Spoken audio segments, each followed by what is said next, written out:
Chapter 310. In a courtyard not far from the main courtyard, Junko and Kobayashi were also looking up at the distant fire in the capital. Under the night sky, it seemed that the place had become red. Kobayashi, you once stayed with Imperial Father for a period of time and heard some teachers talk about the power of cannons. In your opinion, is what they said credible? Junko's face was very calm, but only she knew how excited and even a little scared she was at this moment. No, I've heard that the great Ming dynasty has cannons, but I heard that it's just a line. How could it cause such a big movement? Kobayashi shook his head, his face full of shock. It could be seen that at this moment he was more or less scared. What a pity. Junko shook her head helplessly. It's a pity that he didn't let us go to the scene in person. We can only wait for the other students to come back and inquire about it.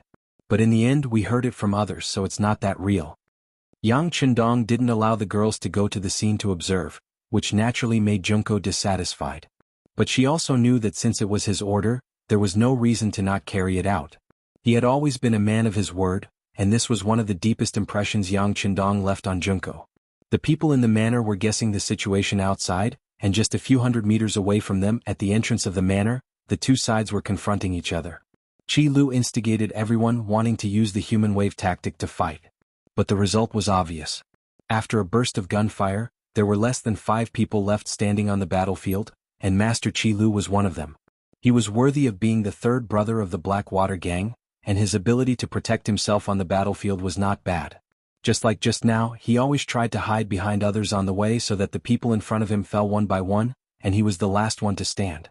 The reason why he was able to stand until now was not because the Cold Front's marksmanship was not good, or because they lost their aim, but because Wuxia gave the order to stop shooting. Yang Chendong had said more than once that if you have a gun, don't use a knife, and if you can kill from a distance, don't fight in close range. However, when there were only 5 opponents left, Wuxia still decided to use close combat to win. He knew that Yang Wu was injured, and he recognized that one of the 5 people was the one who had injured Yang Wu. Since that was the case, it was time for an eye for an eye. Since they dared to hurt the people around the young master, it would not be easy even if they wanted to die. You are Qi Lu. He placed the Type 95 class machine gun in the hands of a Lung Feng. Wuxia said as he walked towards the center of the battlefield with a tri-edge army knife in his hand. I am Third Master Qi. Who are you? Seeing that the other party was no longer shooting and was about to engage in close combat, a glimmer of hope appeared in his lifeless eyes. He was even considering if he could take the person down and use him as a hostage. Even if he couldn't kill his way into the Yang village, he could at least leave safely. What are you thinking? Are you thinking of taking me as a hostage? Wuxia chuckled when he saw that Qi Lu's eyes were rolling non-stop. Then he pointed out the other party's thoughts with a single sentence. Huh. Suddenly being pointed out, Qi Lu's expression changed. When he noticed that the other party was less than 5 steps away from him, he suddenly shouted and then slashed forward with the ghost head blade in his hand. This style of Qi Lu's was wide open so that he could get close to the opponent. Only then could he get close to the opponent and make the gunman hesitate and not dare to shoot. Regarding Qi Lu's sudden approach, Wuxia was not surprised at all. On the contrary, he was a little excited. The tri-edge army knife in his hand was a godly weapon for close combat. If the distance was too far, it would not be of much use. His opponent's actions were exactly what Wuxia wanted. However, he didn't show any signs of excitement. On the contrary, when the ghost head blade approached him, his feet began to continuously retreat, giving off the feeling that he didn't want to engage in close combat. However, his body retreated and did not advance as quickly. In just 2 breaths, the distance between the two was instantly shortened. The original distance of 5 steps became less than 3 steps. As the two sides got closer, Qi Lu's eyes flashed with excitement. He seemed to have seen the hope of survival. Then, just as the excitement flashed, the figure in front of him who was constantly retreating suddenly stopped. Not only that, but the figure actually moved forward. The sudden change greatly exceeded Qi Lu's expectations. His instincts told him that he was in danger. The ghost head blade in his hand instinctively shrunk back. However, Wuxia's movements were simply too fast. In addition to the fact that he did the opposite, Qi Lu felt a sharp pain in his abdomen. Following that, it was as if all the strength in his body had been sucked out in an instant. He couldn't even pull back his saber.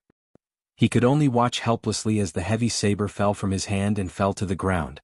That feeling of weakness continued to hit him. His body continuously moved, and with a plop, Qi Lu fell to the ground. The moment he fell to the ground, he saw that there was a bloody hole in his waist. Blood was gushing out like a fountain and it couldn't be stopped. Just a moment ago Wuxia first acted weak, indicating that he did not want to let the opponent get close to him. Then he suddenly retreated in order to advance.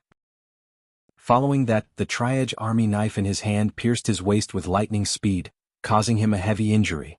There was no need to mention the might of the triage army knife. After a successful strike, no opponent could withstand it. Qilu was the same. Looking at the bloody hole in his body, he knew that he would not be able to survive. This was the result of his carelessness. Qilu finally understood that the people in front of him were not only powerful long-range firearms, they were also skilled in close combat. This time he did not die in vain. At the same time that Qilu fell, a few other Cold Vanguard squad leaders rushed out from the group. Each of them held a triage army knife and rushed towards the 4 lucky people in black standing in the middle of the field. This was a very good opportunity for close combat. Obviously no one wanted to miss it. It was precisely because everyone had such thoughts that the 4 black-clothed men each faced opponents that were twice or even 3 times their number. Their courage had already been shattered, and they could not even use half of their usual strength. Facing such an elite lung foe, the result was obvious. After just a dozen breaths, not a single black-clothed man was able to stand unscathed. Clean up the battlefield.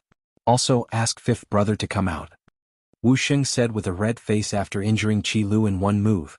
As for Qilu, who was still bleeding on the ground, he wasn't dead yet, but the feeling was far more terrifying than death. He finally understood why the other party didn't use the gun to finish him off. It turned out that the other party wanted to torture him, to watch him slowly die from excessive blood loss. The scene of flames soaring into the sky was not only seen by the people in Jianghu village. Even Wu Yong, who was leading people to ambush the Duke of Loyalty, saw it. After determining the direction, Wu Yong's heart sank when he confirmed that the source of the flames was Blackwell Street. He had calculated everything, but he did not think that the Duke of Loyalty would have such powerful cannons. Moreover, they had ignored the fact that Blackwell Street was located in the capital and fired without hesitation. Compared to other people, Wu Yong's thoughts were more meticulous. This allowed him to understand Yang Qindong's past even more clearly. It was because of this that he knew how this person had intimidated the Walla's leader, Yes Hen, and made him withdraw his troops and return more than 70,000 captives. This was the first time the words cannons had appeared in his mind. It also made him wonder if the Duke of Loyalty would use cannons to attack Blackwell Street. However, this thought only flashed through his mind for a moment, not for anything else. Because Blackwell Street was located in the capital, no matter how bold the Duke of Loyalty was, he would not dare to use such powerful cannons. On this point, Shi Tao, who had been sent by Ming, confirmed that the great Ming dynasty did not find any cannons left behind by the mercenaries. Seeing all these signs, Wu Yong was finally relieved. He waited here with peace of mind, waiting for the rabbit to appear. But he never thought that the cannons would really appear. Thinking that even Yes Hen was so afraid, Blackwell Street would have been in a sea of fire. Praying that his elder brother, Hu Huaihai, would be fine, Wu Yong was even more determined to wait here for Yang Qindong. Not for anything else, this person was so bold to use the cannons. He was probably proud of himself now. In this way the defense would be relaxed and it would be a good time for him to attack. Wu Yong even thought that this was a once-in-a-lifetime opportunity, and he had to seize it. But he did not know that compared to playing tactics, Yang Qindong, who had lived for hundreds of years in the future, had seen and heard far more than him. Just like now, when Wu Yong was ambushing Yang Qindong 5 miles outside the city gate, Tai Hu of the Langya Special Forces was also leading his team members here. Since he had decided to attack the Blackwater Gang, of course he had to be more careful and more prepared. Therefore, Yang Qindong had been thinking about what preparations he would make if he was the opponent. Obviously he couldn't forget to ambush them halfway. Thus he left this matter to Tai Hu. Even in the cold front, Tai Hu was an elite existence. Tai Hu, who had accepted the task, first began to search the city. After all, from the Yongding Gate to Blackwell Street, one had to pass through many streets. If it was an assassin, hiding there was obviously the safest and most hidden. With this thought in mind, Tai Hu began to search after Yang Qindong entered the city. Unfortunately, he did not find anything. Even when he reached the city gate, he still did not see any danger. Chapter 311. If it was someone else, they would consider canceling the operation. But Tai Hu had always been a serious person. Since the young master said that there might be an ambush on the way back, how could he be careless? He immediately led a group of people out of the city and continued to investigate in the direction of Yangjia village. Under his perseverance, Iron Tiger and Wu Yong finally met. The first to discover was the hidden scout sent by Wu Yong. Although the other party had hidden very well, but in the eyes of Langya, this kind of concealment technique was child's play. But the scout that was sent out did have some ability. He actually let out a cry before he died. In the dark night, the sudden cry finally attracted Wu Yong's attention. Instinctively he felt that something was wrong and ran away. Before some of his brothers could react, Tai Hu and his men appeared like divine soldiers descending from the sky. Then a series of gunshots rang out. Although the people who stayed here to ambush were skilled, but facing the equally skilled Langya who had better weapons and equipment, it seemed that they would be at a disadvantage. The tri-edge army knife could not only cause a wound that was difficult to heal, but it was also powerful because of the hardness of its material. When the user was strong enough and the battle between the two sides started with an explosive battle, it could easily break ordinary weapons like swords, spears, swords, halberds and so on. Imagine, after a confrontation, one side's weapon broke into two. What kind of consequences would that cause? Wu Yong's advantage in terms of weapons and his sudden appearance caught the other party off guard. Even though there were quite a number of world of martial arts experts in Wu Yong's group and their attacks were ruthless, they still began to suffer casualties after a few exchanges. Screams could be heard, and from those screams, Wu Yong could roughly distinguish who was injured, fell into a trap and suffered losses. As for someone finding him, to be honest, Wu Yong had thought about this before, but it was just a fleeting thought in his mind. He had investigated Yang Qindong. Although this person's methods were powerful, but he also had a big shortcoming, and that was that there were too few people he could use. Although this time the Supreme Court and the soldiers of the 5 cities military office would assist him, but what could they do to the Blackwell general? What could they do to the Blackwater gang? That would truly be a joke. At the end of the day, if they were to really fight, the most mysterious mercenary group would probably be the ones to lead the Duke of Loyalty. Since that was the case, excluding the people in the manor who were attacking and defending, there should not be many people left. How could they be a threat to him? It was precisely because he had underestimated them that he felt helpless when facing the sudden appearance of the wolf fangs. But no matter what, Wu Yong was able to become the sect's second in command and was given the title of military advisor. His mind was still very quick. Let's go. Without the slightest hesitation, after Wu Yong shouted this sentence, he had already brought a few of his trusted aides and quickly retreated. That kind of decisiveness made it seem as if he did not hear the screams of his brothers behind him from time to time. At this moment, what they had said when they were together, they would share blessings and hardships together, was so laughable and childish. Since it was an ambush, once it was discovered, the meaning would naturally change. Since there was no chance left, what were they waiting for? Wu Yong left, but he only brought 4 or 5 of his brothers with him. Without the slightest hesitation, Tai Hu lost track of the other party after killing 4 of the bandits. Looking at the empty ambush ground, all he could do was to sigh and say, "You guys ran fast."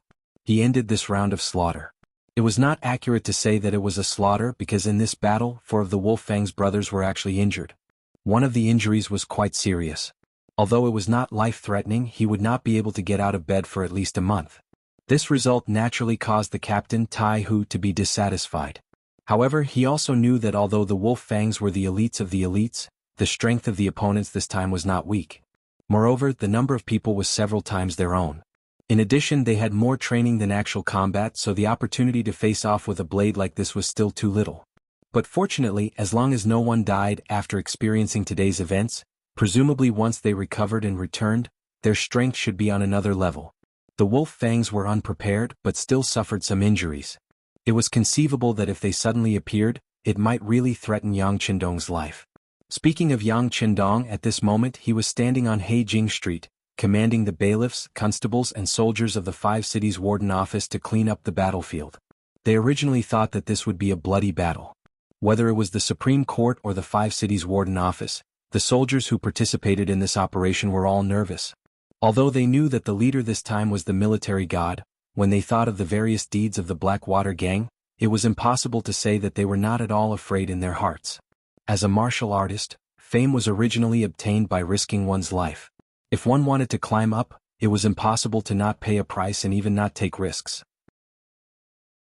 Therefore, some people who thought that they had some skills thought that this might be a good opportunity for them to perform. No matter what kind of mentality they had, what they did not expect was that in the end, Yang Qindong would use this method to solve the problem. The roar of the cannons shook the sky, and the entire Heijing Street fell into a vast sea of fire. It was a completely one-sided attack. What originally seemed to be a very difficult thing was done so easily, which shocked everyone and made them speechless. This was an open scheme. It was an open and above-board method of attack. In this way the problem was solved and the bystanders had nothing to say. Not only were the bystanders speechless, even the students of the Yang Academy who came to observe this time were dumbfounded at this moment, and their jaws dropped in shock. Before the fight started, some of the students wanted to show off their martial arts skills and test their skills in martial arts that they had learned during this period of time in the academy. The headmaster said that practice was the only standard to test the truth. They were looking forward to a good test. Although they were excited, they were also a little nervous.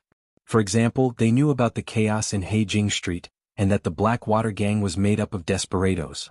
Once they fought, there was a possibility of injury or even death at any time. However, out of trust in the headmaster, Yang Qindong asked them to come so he should be prepared.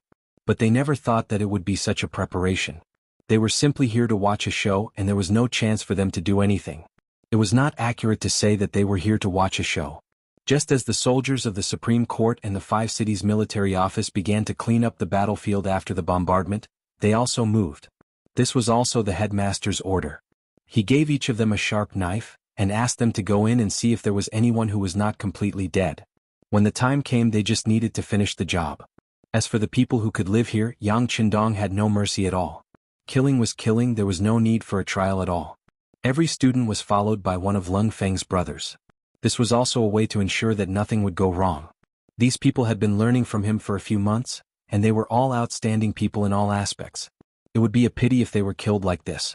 With the cannons that were so many years ahead of this era, there were too few people who could survive. Of course there were a few lucky ones. Because they were standing in different positions at the time, they were not immediately killed by the cannons, but they were basically seriously injured. When the cleaning up battle began, these so-called lucky ones could announce the end of their lives. The cleaning of the battlefield was very fast. The sky had just brightened and in just 2 hours, everything was over. They also found a few secret passages and in one of them they found the body of the Blackwater gang's boss, Hu Huaihai. Even when this person died his eyes were not closed. Instead, his eyes were wide open like copper bells, as if expressing the shock and indignation in his heart. With Hu Huaihai dead, the Blackwater gang was like a dragon without a leader. In a way it could be said that the Blackwater gang was completely destroyed. Next, there were some small fries who were lucky enough to survive, but it would be difficult for them to cause any trouble. At this point, this battle could be said to have reached a perfect conclusion. The only fly in the ointment was that Wu Yong ran away. Just a moment ago, 2 pieces of information from the Intelligence Bureau were sent over. One was that Qi Lu brought people to attack the Yang village but failed. They were completely wiped out by Wu Sheng who was waiting for him there. The other was about Wolf's Fang. According to the previous arrangement they searched all the way and really found the ambushers. They killed most of them but the second in command, Wu Yong, who was known as the Star of Wisdom, ran away. There was a fish that escaped the net. Yang Qindong finally felt a trace of imperfection. But considering that the Blackwater gang on Blackwell Street had been destroyed, it was not a big deal that one person escaped. While ordering the Security Bureau to continue to track the whereabouts of this person, he turned his gaze to other directions. This time he used the mysterious cannons to cleanly solve the problem of the Blackwater gang. It was satisfying and presumably it would also frighten some people. Next, they would definitely have some reaction but he did not know what they would do. In the throne room, the court meeting was going on as scheduled. Compared to the past, many of the officials' expressions were slightly more serious. Last night, the rumbling sound of the cannons was like an earth dragon turning over, and no one could ignore it. In the morning, many of the courtiers found out what had happened. Some of the bolder courtiers even took a detour to Blackwell Street. What they saw was a messy and chaotic scene. Yesterday it was still a strategically advantageous situation, but today, it had become a scorched earth. Occasionally some places were still smoking after the fire. This scene was deeply imprinted in their minds, making them feel the horror of the Duke of Loyalty again. Chapter 312. Influenced by Confucianism, the Ming dynasty emphasized that the scholar officials and the emperor ruled the world together. Therefore, it is inconceivable now that the position of the scholar is so high. The status of scholars was very high, so there were even more people who flocked to them. Talents emerged in an endless stream, and there was a situation where one person appeared after another. It was precisely because of this that no one could stand high and mighty forever, and no one could fight against everyone with their own strength. But now there was a Duke of Loyalty. He could make clouds and rain with a flip of his hand, and he did not put everyone in his eyes. He paid attention to doing things his own way, and he was supported by powerful financial resources and military force. His existence naturally became an alternative, a force that opposed Confucianism and the imperial power. Yang Chendong alone occupied one side of the three-legged tripod. This kind of oppression made many people feel very uncomfortable. Everyone had always paid attention to the fact that they were all high and mighty, but they were all controlled by others. Only in this way could there be a balance and everyone could live a good life. And if anyone violated the rules of the game, even the current emperor could be overthrown. At worst, they could find a suitable and obedient person who knew when to advance and retreat to be a substitute.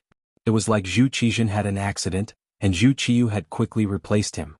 Even the emperor could be replaced. This was where the scholar officials' confidence came from. This was also the reason why civil officials were higher than military officials. However, the appearance of Yang Chendong broke all these rules.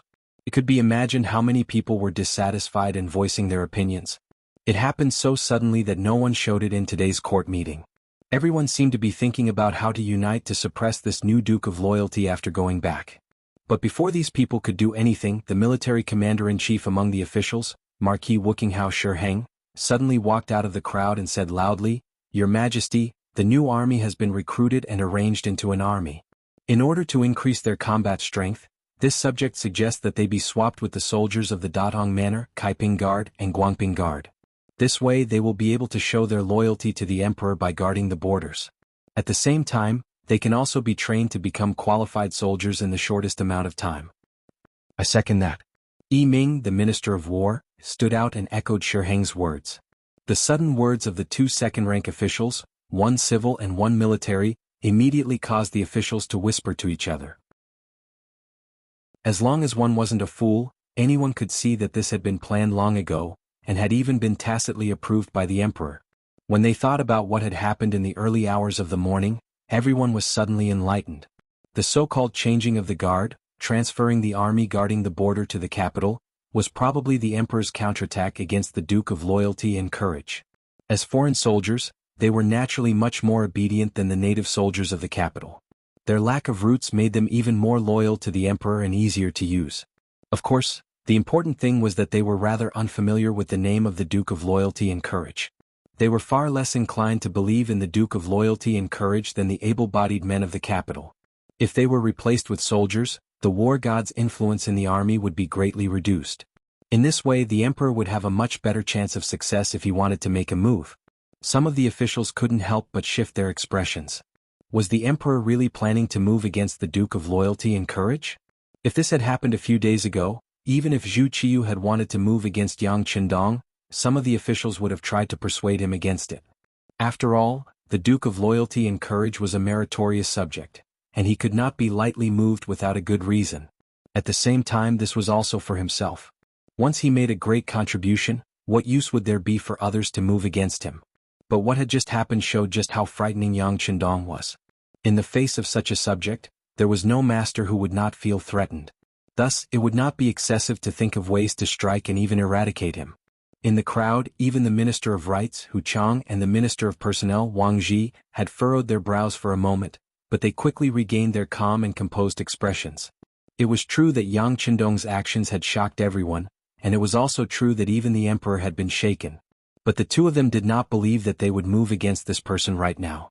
It was said that the bow should be put away after the birds had flown, but the problem was that this was not the time yet.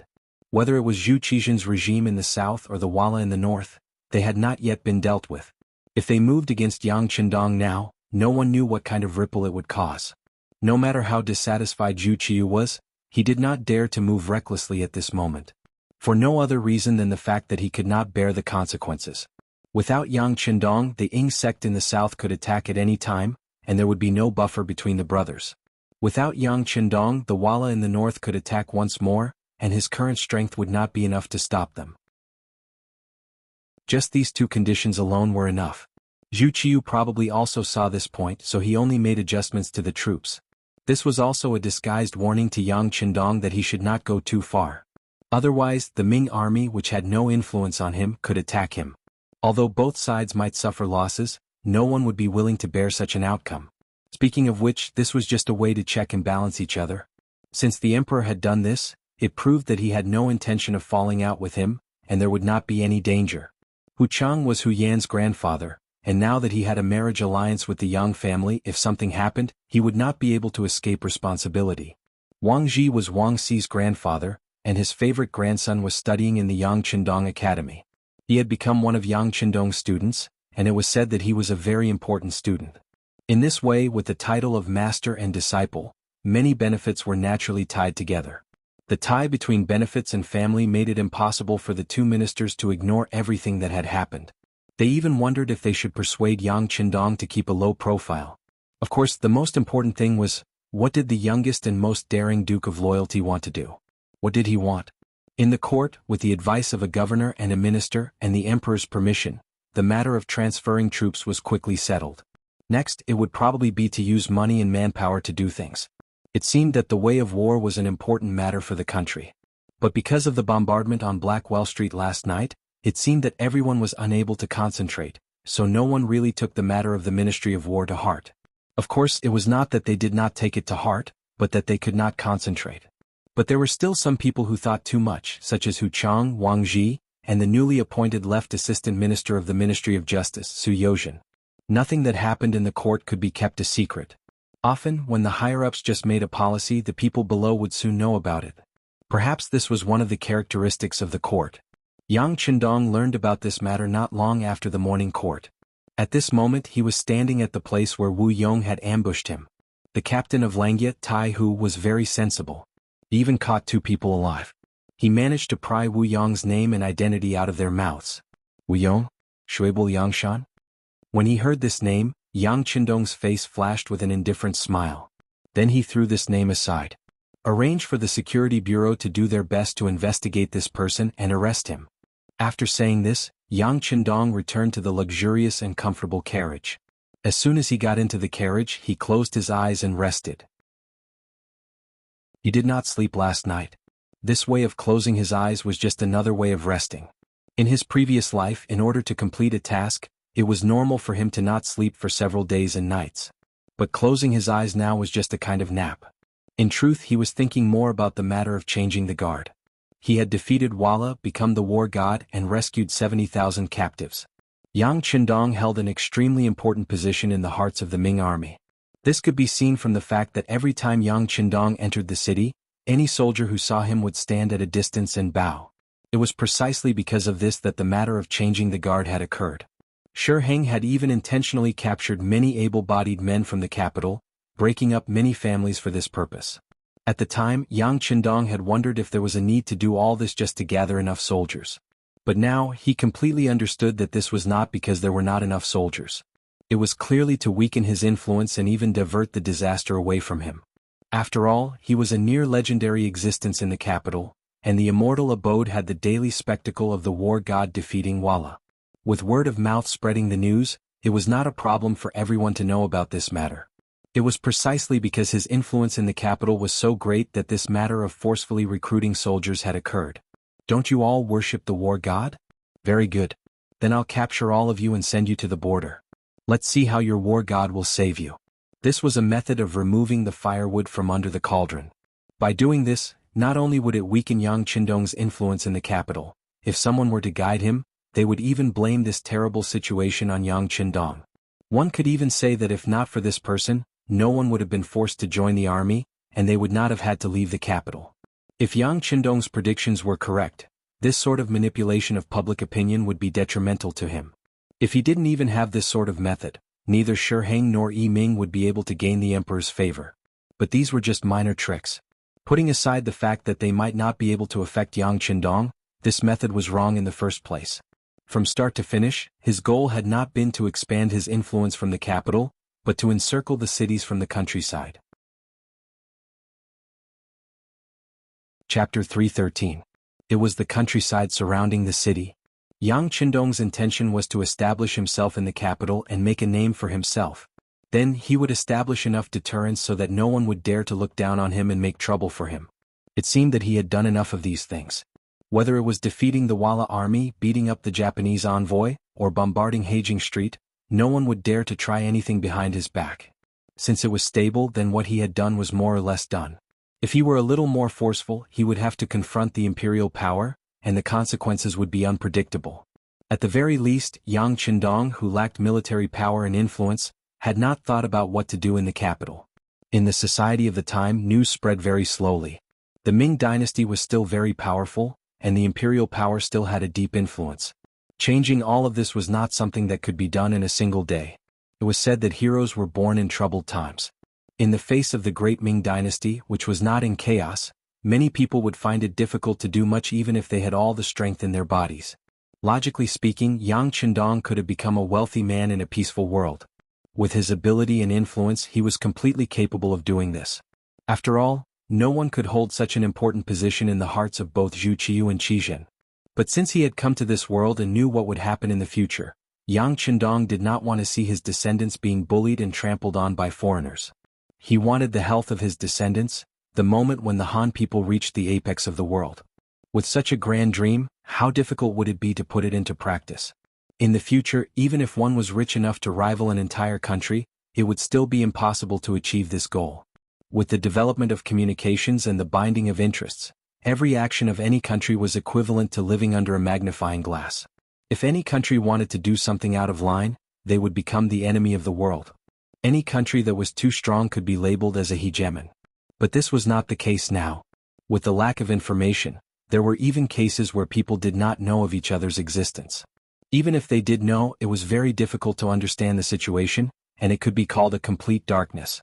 At this moment, if a force or country suddenly rose up, it would be very difficult for others to join forces to resist.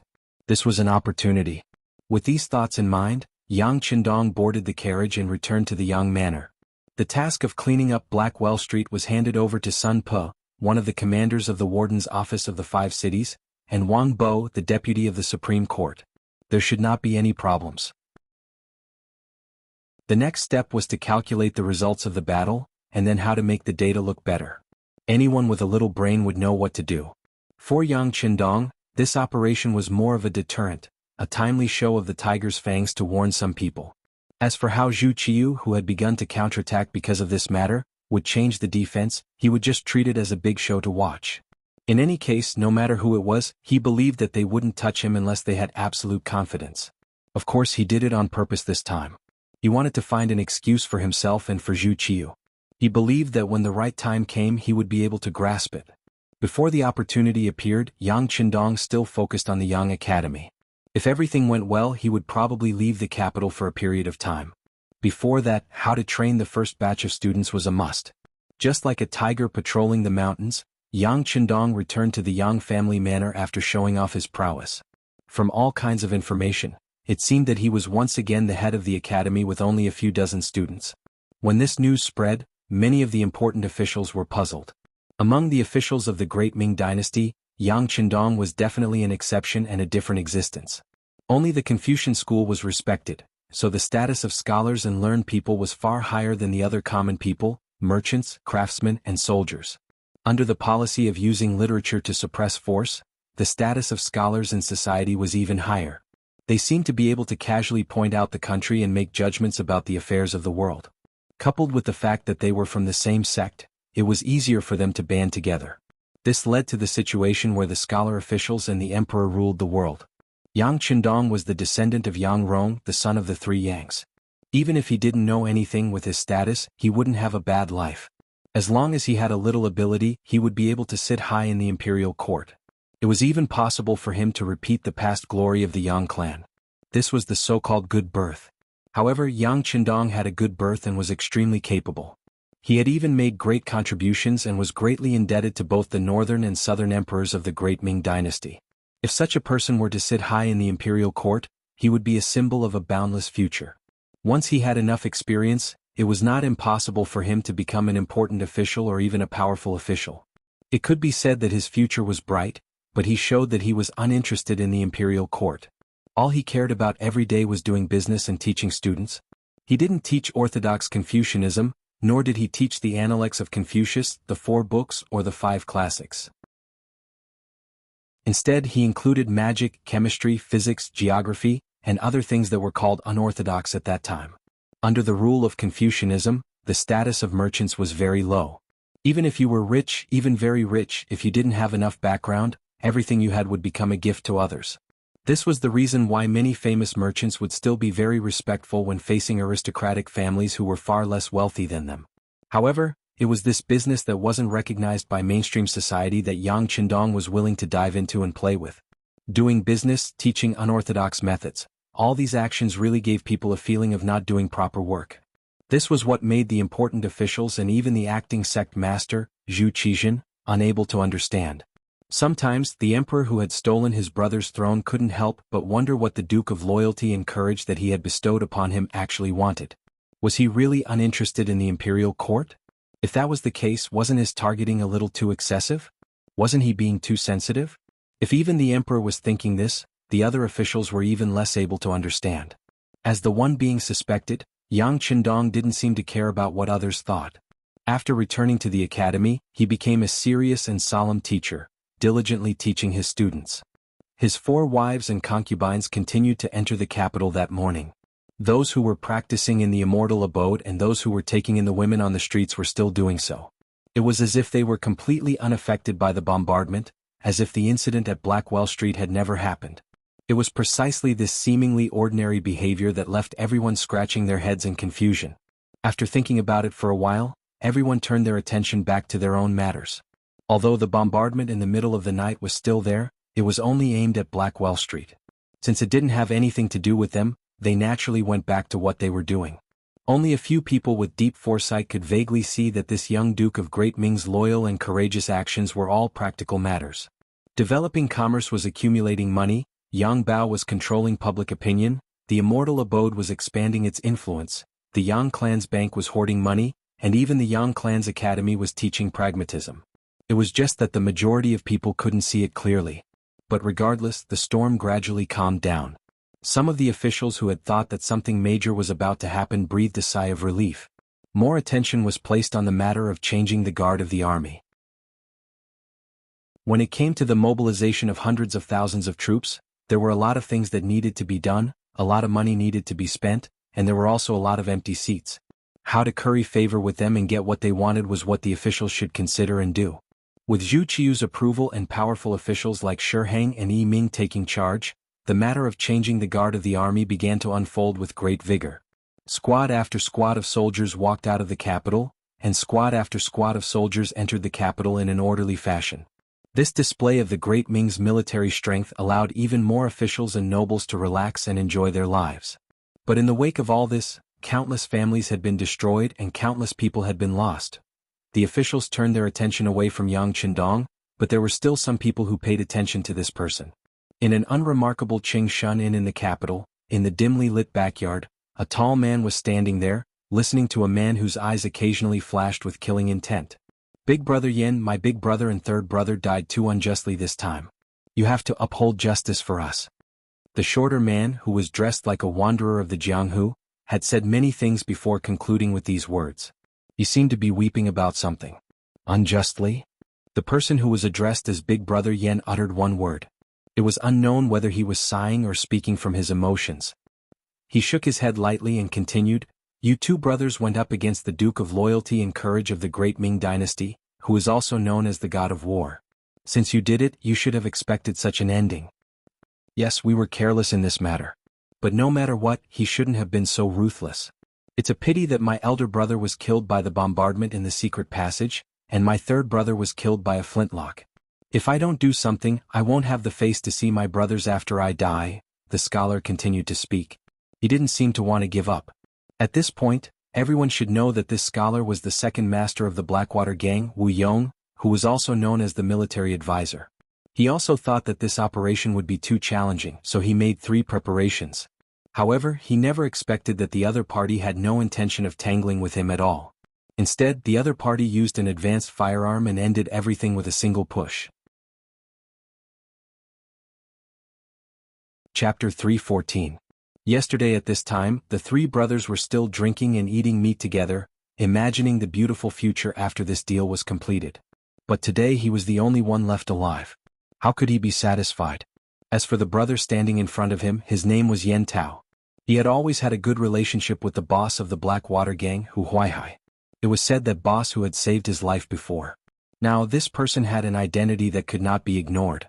He was the chief arrestor of the Ministry of Justice. The arrestor was the so-called criminal police of the Public Security Bureau. Usually, such a person was not only good at fighting but also very smart. And to be able to stand out in this team and become the chief arrestor, it could be seen how good his fighting skills and wisdom were. Even in this environment where officials and nobles gathered in the capital, the identity of the chief arrestor of the Ministry of Justice was also well known and could not be ignored. It was precisely because of his power that Wu Yong found Yen Tao after escaping from the attack of the Wolf's Fang to avenge his brothers. Of course, this time his opponent was Yang Qindong. Wu Yong knew that it was not realistic to only rely on the previous kindness to persuade him. So when he asked Yen Tao to come out, he also made another preparation, which was to give him a big gift. In this world, living was nothing more than living for nothing more than a mouth. Under this condition, how to live a better life, more face and more status would become a higher level of pursuit. People like Yen Tao naturally had face and even some power.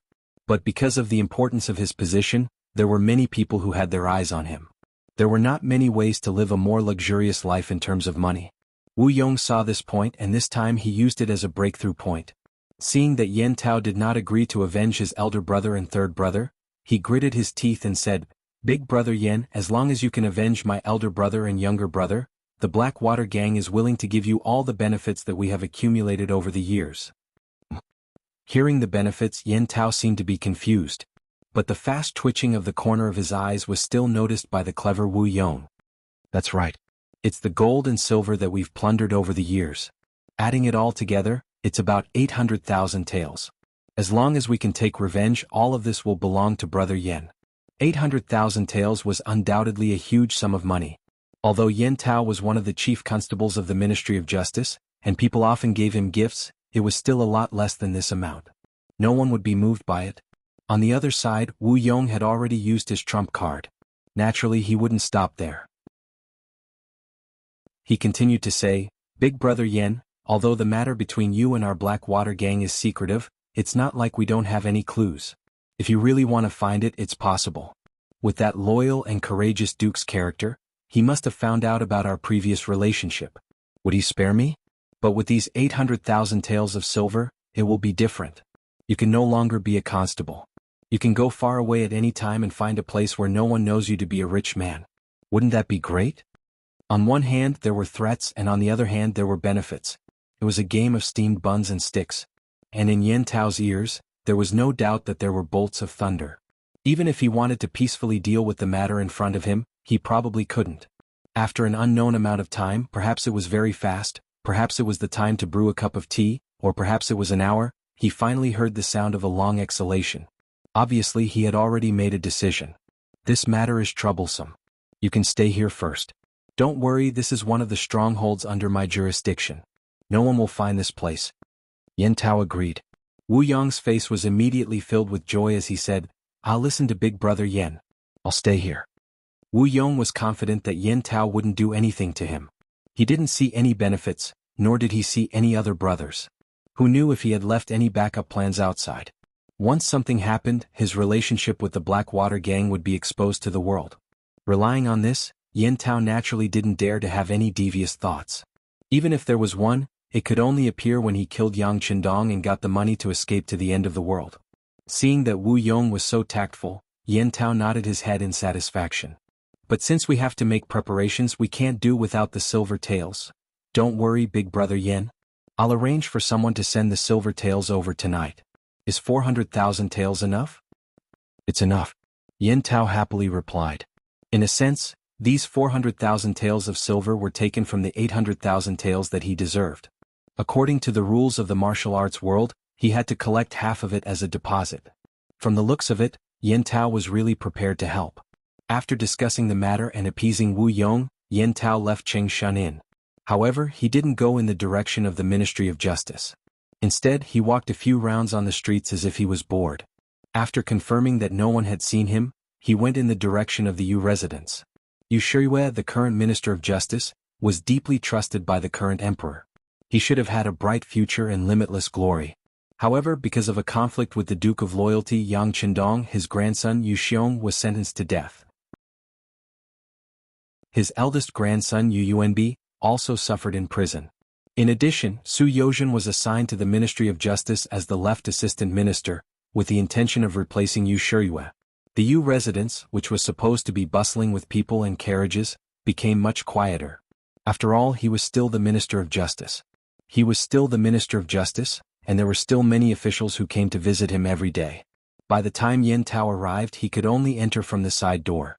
The head constable of the Ministry of Justice. It sounded like a very prestigious title, but in the minister's residence, it was just a small official. If Yan Tao wasn't someone who was promoted by Yu Shiyue and had come to the Yu residence before, and the gatekeeper knew him, it would be difficult for him to enter through the side door. Even if he entered the Yu residence, he might not be able to see the minister. He came to a slightly remote side hall and waited for more than 2 hours. After drinking a few pots of tea, he finally heard the sound of footsteps outside the door. Master is receiving guests in the front hall. Please wait a moment, Constable Yan. The Yu residence steward who was in charge of leading him said with a formal smile. Okay. Yan Tao knew that the steward was just being polite on the surface.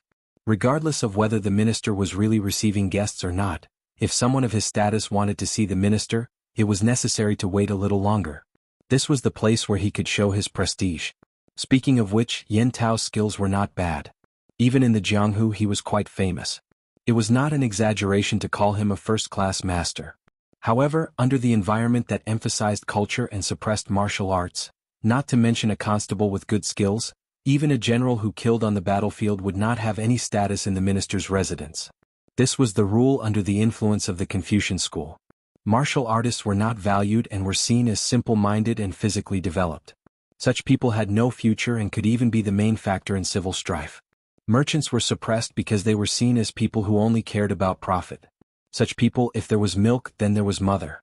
They had no father, country, or family in their eyes. For profit, they would do anything and betray anyone. Speaking of which, Yan Tao sat in a side hall and stayed there for more than half an hour. However, he sat upright and there was no trace of anxiety on his face. It could be seen that he was a person who could achieve great things. Time passed little by little and there was a sound of footsteps in the distance. Hearing the sound of footsteps, Yan Tao quickly stood up with a very respectful look. However, when the person appeared, he raised his head and there was a slight surprise in his eyes. Young Master Yu? That's right, it's me. Grandfather knew that you were here, but there was something he couldn't get away from, so he let me come. Aha, Constable Yan, take a seat. The person who came was Yu Yuanbi, Yu Shiyue's most admired eldest grandson. In order to train him, he would usually be in charge of receiving guests when there was no important matter. This was also a method of training. The minister did not appear but Yu Yuanbi did. Yan Tao was somewhat disappointed. However, when he thought about how Yu Xiong had died at the hands of the Duke of Loyalty Yang Qindong, he had a glimmer of hope in his heart. Perhaps this person wanted revenge more than him. As a hot-blooded young man, he should be easier to fool than a minister like Yu Shiyue. After making up his mind, Yan Tao's expression became much calmer. He first sat down, then held a cup of tea and said casually, "Actually, this constable didn't come here for anything. I just thought that the 7th day of young Master Yu Xiong's death is coming, so I came to pay my respects." Suddenly Yu Xiong's name was mentioned. Yu Xiong's death could be said to be the shame of the entire Yu family. Now that someone mentioned it in front of him, and only as a chief constable, Yu Yuanbi's expression changed. He said with a livid face, "Yan Tao, what are you trying to do? Don't you want to work anymore? Young Master Yu, please calm down. Things are not what you think. In fact, this constable is here for this matter. Instead of keeping the matter of young Master Yu Xiong under wraps, it would be better to take revenge. That would be the only way to solve the problem. But I don't know if young Master Yu Xiong has the guts to do such a thing." As a chief constable, Yan Tao's ability to grasp people's hearts was very strong when interrogating criminals. This time he used provocation to force Yu Yuanbi to make a choice. Revenge? Haha, you're just a lowly chief constable with an insignificant official position. How dare you speak of this lightly? Unless you have some ability? Yu Yuanbi could roughly guess Yan Tao's background. However, when he thought of Yang Qindong's power and ability, he still did not dare to do anything. Chapter 315. Just as young Master Yu said, this constable does have some ability. At least I still have some useful people in my hands. After saying all this with a smile on his face, Yan Tao suddenly leaned forward and said a name from his mouth. It was Wu Yong's name. The Blackwater gang had been wiped out overnight. Only the second-in-command Wu Yong had escaped. Now that they were in the middle of a large-scale manhunt, any smart person would be able to guess why Yen Tao suddenly mentioned this person. Oh. Yu Yuanbi's expression instantly lit up. He finally knew why Yen Tao had come to find him. He really did have some confidence. Just as Yu Yuanbi was thinking, Yen Tao's voice sounded in his ear again. If the matter is done well, we can naturally take revenge. Even if it isn't done well, it has nothing to do with us. We won't lose anything. Besides, as long as the plan is well thought out, there shouldn't be any accidents in a surprise attack. After all, humans have flaws. Humans are made of flesh and blood. Swords and spears can take lives. Not bad, not bad. Yu Yuanbi laughed loudly, then pointed to the teacup on the table and said, "Big brother Yen, please have some tea."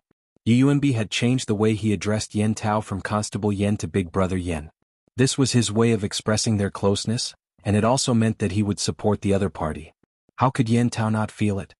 He immediately laughed and drank from the teacup. "Good, let's have some tea together. Speaking of which, the tea in the minister's residence is really good. Haha, if Big brother Yen likes it, you can bring some back later," Yu Yuanbi said with a face full of enthusiasm. After that, the two of them lowered their heads and conspired for a long time. When Yen Tao left satisfied, he went straight to his grandfather's study. Yu Yuanbi had made the decision on his own and agreed to cooperate with Yen Tao. This wasn't a whim, but because he knew that if the Yu family wanted to develop Yang Qindong, this stumbling block had to be kicked away. Otherwise, if they couldn't even protect themselves, how could they talk about spreading their name? After understanding all this, he predicted that even if his grandfather knew about this matter, he wouldn't object. Sure enough, he entered the study and explained to Yu Shirui why Yen Tao came. The Minister of Justice was silent for a while before nodding. "Do things secretly. However, since we're going to make a move, we can't give the other party the slightest chance. You should also go and make some arrangements. If the time is right, you can add a stab. In short, it's fine if you don't make a move, but if you do, it must be a thunderous method." He never thought that his grandfather would put everything on the line and ask him to do it himself. Yu Yuanbi couldn't help but say excitedly, "Grandfather, don't worry. I'll make the arrangements right away. As long as there's a chance, I'll definitely make him suffer the pain of having his heart pierced by thousands of arrows." The reason why Yu Shirui was so ruthless was naturally because the situation in the imperial court was already pressuring him. Especially after Su Yozhen became the left assistant minister of the Ministry of Justice. This person wantonly bought people's hearts and had already begun to shake his authority in the Ministry of Justice. If he couldn't deal with the foreign enemy Yang Qindong, it wouldn't be long before his position as Minister of Justice would be useless. Since there was no way out, he could only take the initiative to attack. Yen Tao's arrival was no doubt tantamount to giving him a chance to make a move. Although there were risks, but wealth was originally sought in the midst of danger. How could one achieve great things without being ruthless? Moreover, after Yen Tao left the Yu residence, he went to contact Wu Yong. Yen Tao was like a walker walking in the dark. At night, he knocked on the door of Qing Shun Inn and saw the second-in-command of the Blackwater gang, Wu Yong, who was waiting for news. Wu Yong was already burning with anxiety. He was even prepared to escape at any time because he really didn't know whether Yen Tao was reliable or not. Although he was indebted to this person in the past, it didn't prevent him from suddenly killing him. However, the moment he saw the tall Yen Tao appear, Wu Yong still looked very calm. At least on the surface, there wasn't the slightest hint of fear or terror. To be able to become one of the 4 chief constables of the Ministry of Justice, Yen Tao was not only skilled in martial arts, but also unusually quick-witted. He might have thought of something long ago, but just didn't want to say it. Tonight he came here for business. He went to the home of the Minister of the Ministry of Justice and gained a lot. This time he came here to tell him part of his plan. "Second Master Wu, I've decided to help you. Here's a list of materials. They are all bloody men in the Green Forest. They only recognize money and not people. How to persuade them to help you? You just have to work hard. But remember, if there is no accident, there will be an opportunity in a few days. Whether you can seize it or not depends on you." After putting down the information on the mercenaries in the capital, Yen Tao stayed for a while longer before leaving.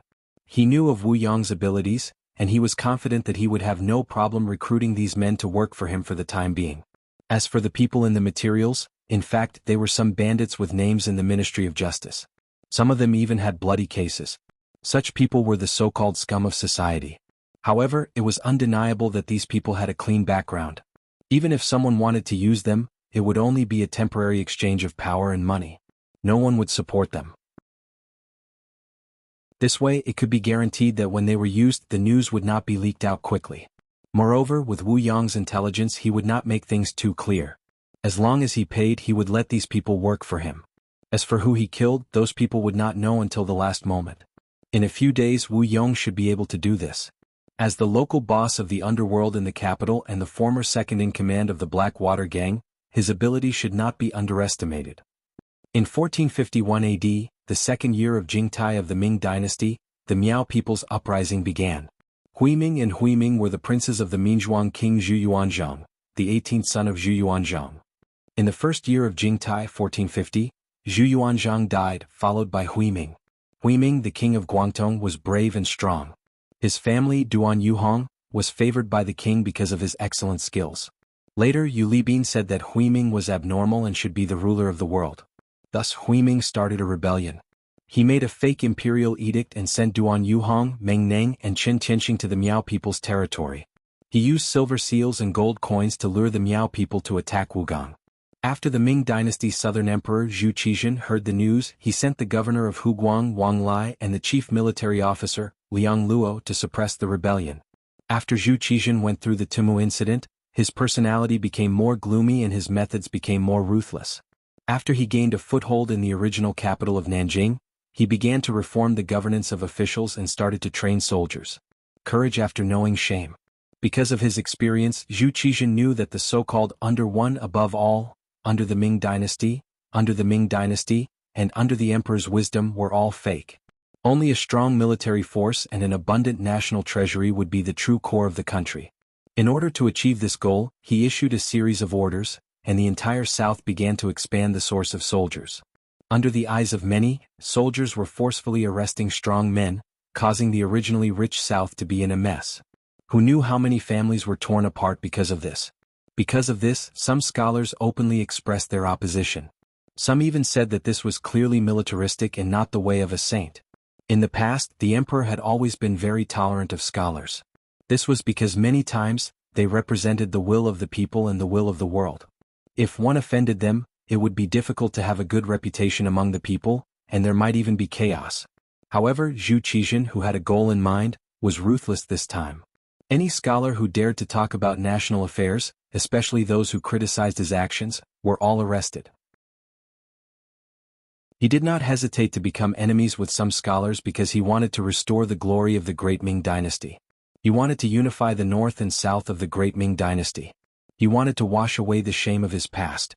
He wanted to be a wise ruler of a generation, a ruler of prosperity. In order to achieve his goal, he would do anything. It was also because of this that many scholars were implicated. Although some aristocratic families were still deeply rooted and were not implicated by this matter, they still had their own opinions. At this time, after King Minzhuang succeeded the throne, he declared that the people of the world should be ruled by the people of the world. He declared that he wanted to become the ruler of the world. The difference between here and in history was that the Miao tribe leader Yang Wenba supported his actions. The reason was simple. Previously, when Zhu Qizhen recruited soldiers, he caused a lot of trouble in the south, which made Yang Wenba hate him. In addition, Zhu Qizhen was no longer the only ruler of the great Ming dynasty. In the north, there was still the existence of the substitute Zhu Qiyu, who was enough to compete with Zhu Qizhen. This greatly weakened Zhu Qizhen's strength. Therefore, Yang Wenba made a decision that was different from history. He supported the king of Minzhuang instead. With Yang Wenba's support, King Min's strength increased greatly. Wugang, which was located in the southwest of Hunan province, was broken through in 3 days.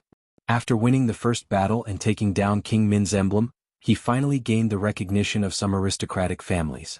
After receiving some support in terms of gold, silver, and grain, his power increased. He had the potential to become the king of the south. When King Min's matter came out, Zhu Qizhen naturally flew into a rage. While sending troops, he also sighed in the palace. Zhu Qiyu took the throne when his life and death was uncertain. It could be said that there was a reason for this. Although Zhu Qiyu did not recognize him later, when he came to Nanjing to establish the South Ming dynasty, Zhu Qiyu did not do anything to stop him. To put it bluntly, Zhu Qiyu acknowledged his existence in private. On the surface, Zhu Qiyu still called him King Yu. This was something that could not be helped. However, who was Zhu Huijian? He was just a small descendant of King Minzhuang. How dare he call himself a king? This was touching his reverse scale. Even if there was internal friction, he would not let him make a big deal out of it. In the palace, Zhu Qizhen was not in a good mood. He was so tired that Empress Qian was also in a bad mood. Chapter 316.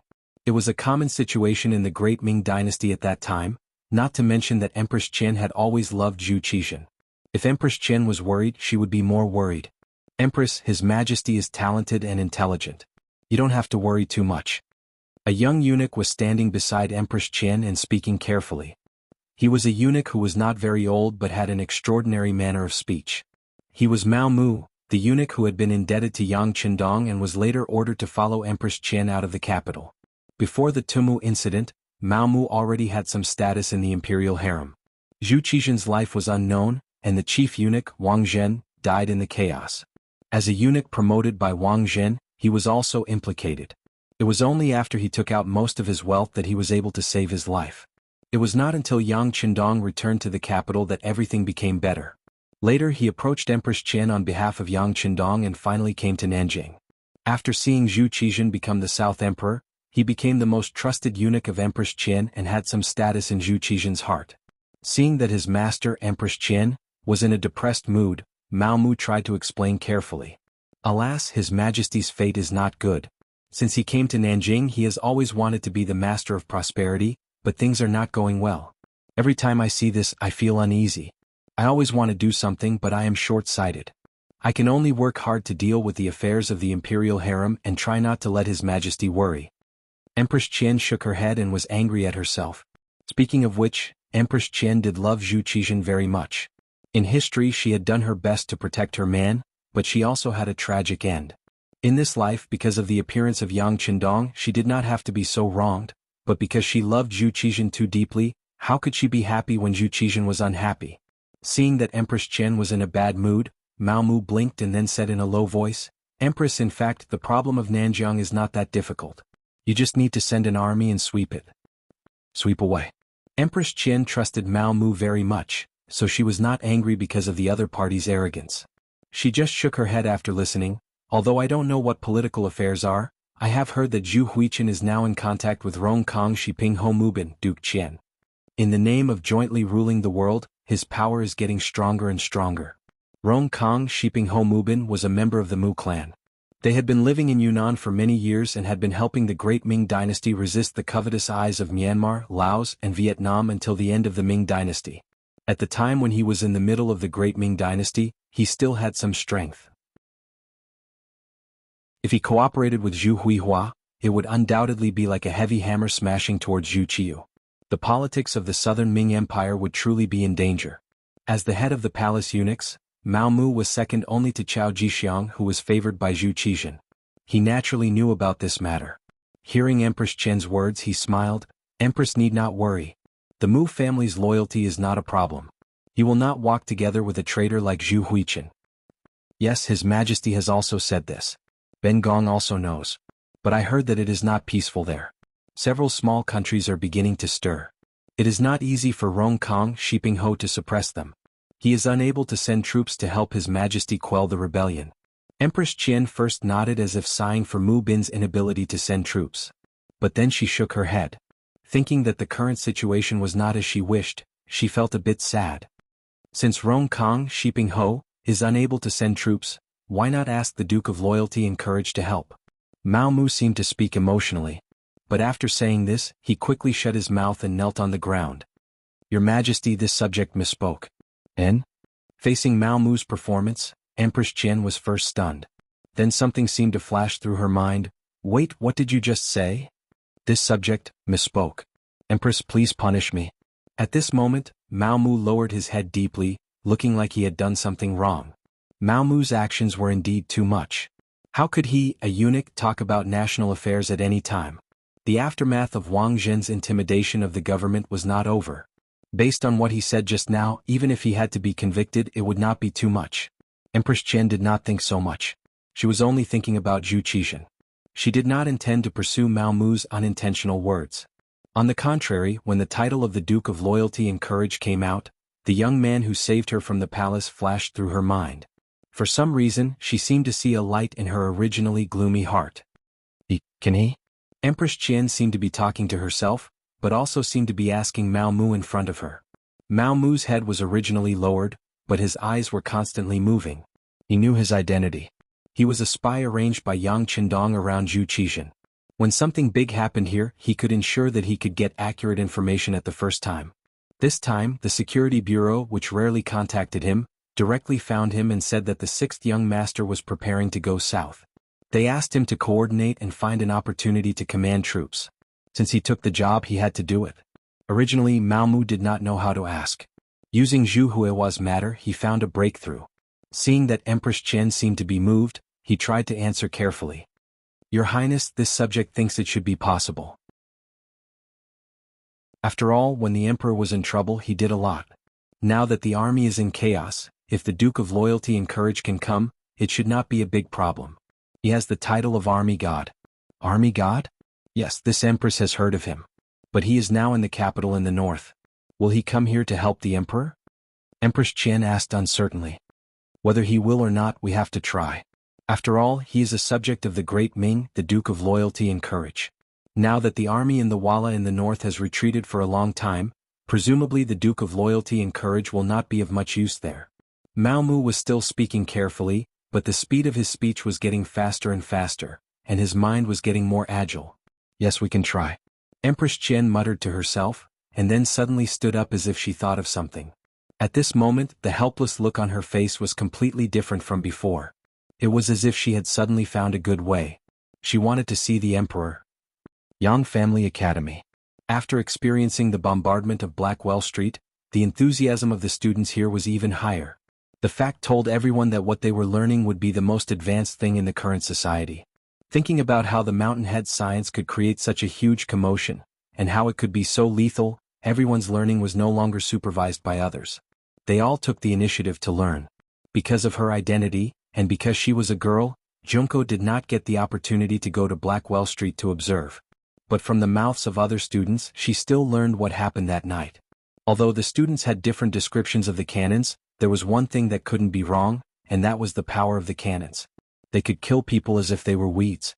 Thinking that if such a thing could be used by her father, then the situation in Japan might be better. Her father would no longer be a puppet and he would have real power, and then lead Japan into a stage of rapid development. After having such thoughts in her heart, Junko could no longer calm down. She began to have ideas about Yang Qindong. Junko's Chinese was barely passable, but in terms of learning, she naturally could not be compared with the students of the great Ming dynasty.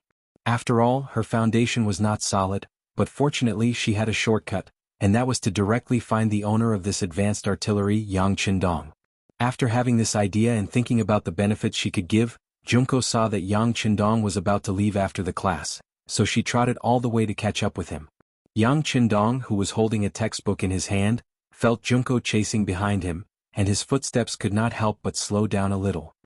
Mountainhead, wait a minute. His footsteps paused slightly. Yang Qindong looked back with a faint smile on his face. Junko, what's the hurry? Mountainhead, no. Zhongdan-kun, I have something to discuss with you. Junko thought that when talking about business, it was better not to talk about it with the relationship between a student and a teacher. Seeing that Junko was so formal, Yang Qindong nodded slightly and said, then let's talk while walking. The path leading to the inner courtyard of Yang Village, one tall and one short, a man and a woman slowly walked under the afterglow of the setting sun.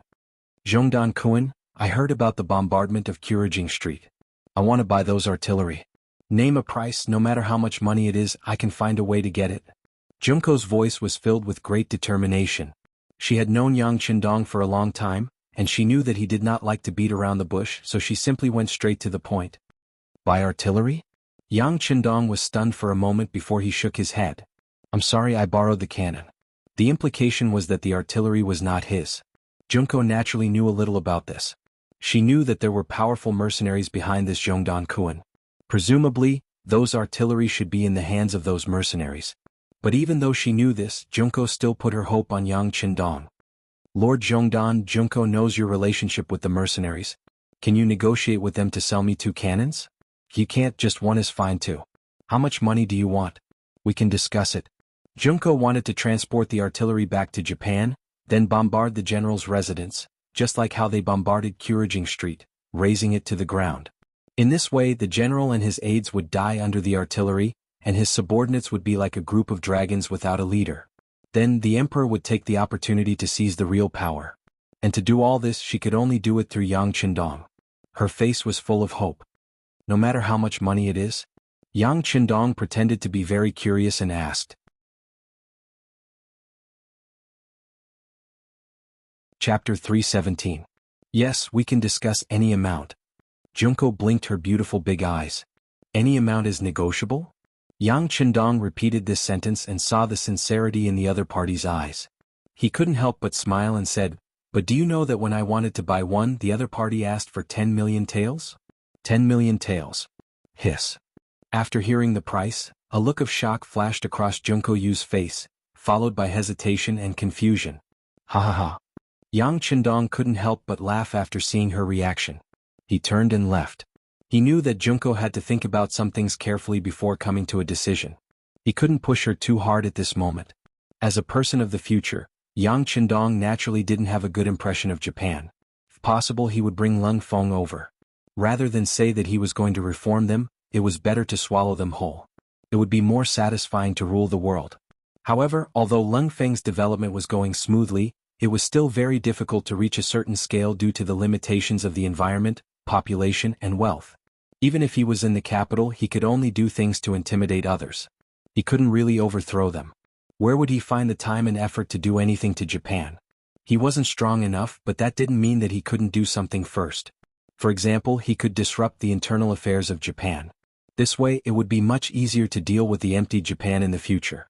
For this matter, Yang Qindong had thought of a few methods in his mind. However, he was still far away from Japan. A small fight wouldn't solve the problem, but he wasn't strong enough to fight a big fight. Without full confidence he didn't do anything. Junko taking the initiative to look for him might be a chance for Yang Qindong. How could he let go of a chance to earn money? As for asking for 10 million taels of silver, it might seem like a lot to others, but he knew that Junko would definitely agree. However, in Yang Qindong's heart, making money was secondary. More importantly, he wanted to see the civil strife in Japan. He had already done some things before, but he always felt that it was not enough. He still needed to do more things. In that way, when Japan faced internal and external troubles, the pressure would be a lot less. After leaving Yang Qindong, Junko went to find her guard captain, Kobayashi. During this period of time, Shaolin was like a sponge, constantly absorbing water. The training methods of the Yang family manor were not hidden from him. After he saw it, he learned a lot. Only then did he realize how soldiers should be trained. Only then could they be truly elite. When Junko came to find Kobayashi, he was recording something in Japanese in his room. A good memory was not as good as a good pen. This was a common saying in many cases. Your Highness. As soon as she saw Junko open the door, Kobayashi was about to salute her out of habit. Forget it, there's no one else here. Junko shook her head, then sat on the chair for receiving guests, then looked at Kobayashi with sparkling eyes and asked, "You must have heard about the artillery, right?" "Yes, I heard about it. I also took the time to go to Kurajing Street to take a look. The destructive power was really amazing." Shaolin, who replied, couldn't help but feel a chill run down his spine when he thought of the collapsed houses that he saw. He even wondered what kind of destruction such a powerful cannon would cause if it hit Japanese soil. Who would be able to withstand it? Yang Qindong's sense of mystery and power strengthened in Kobayashi's heart. "Then tell me, if these things could be used by your father, would the Supreme General still dare to be so domineering?" After Kobayashi finished speaking, Junko lightly opened her red lips and asked, "What?" For a moment, Kobayashi was a little confused by this question. But after he reacted, he said with some excitement, "Is he willing to give such powerful firearms to us? I bet he's already talked to him, we can buy it. But the price is a little more expensive, 10 million taels per cannon." Junko nodded. She didn't know if this was good news or bad news. Kobayashi sucked in a breath of cold air. It was obvious that he was really shocked by this number. 10 million taels, even at the peak of the Ming dynasty, it took 2 years of tax revenue to reach this amount. Japan was much smaller than the Ming dynasty, so it was unknown how long it would take to gather this number. But thinking about it, although the number was huge, if they could really get it, it would be worth it. Not to mention that with this thing, the emperor would be the real emperor. Just with the specimen they could later imitate it. Everyone had one head and two shoulders, so why could others create it but they couldn't? Thinking of this, Kobayashi's eyes began to burn with passion. Your Highness, this is a good thing. Even you think so? If I send you back, will you be able to persuade father? Junko was waiting for Kobayashi to say this. The sudden change made Kobayashi finally understand the purpose of Junko's visit, and he couldn't help but fall into silence. 10 million taels of silver was a large amount, and he had to return to Japan. But his status was low, so he couldn't guarantee that he would be able to do it. The best way was of course to let Junko go back, but Kobayashi also knew that if Junko left now, who knew what would happen? Even if he had the money in the future, he was afraid that he wouldn't be able to buy the cannon. If that was the case, wouldn't it be a waste?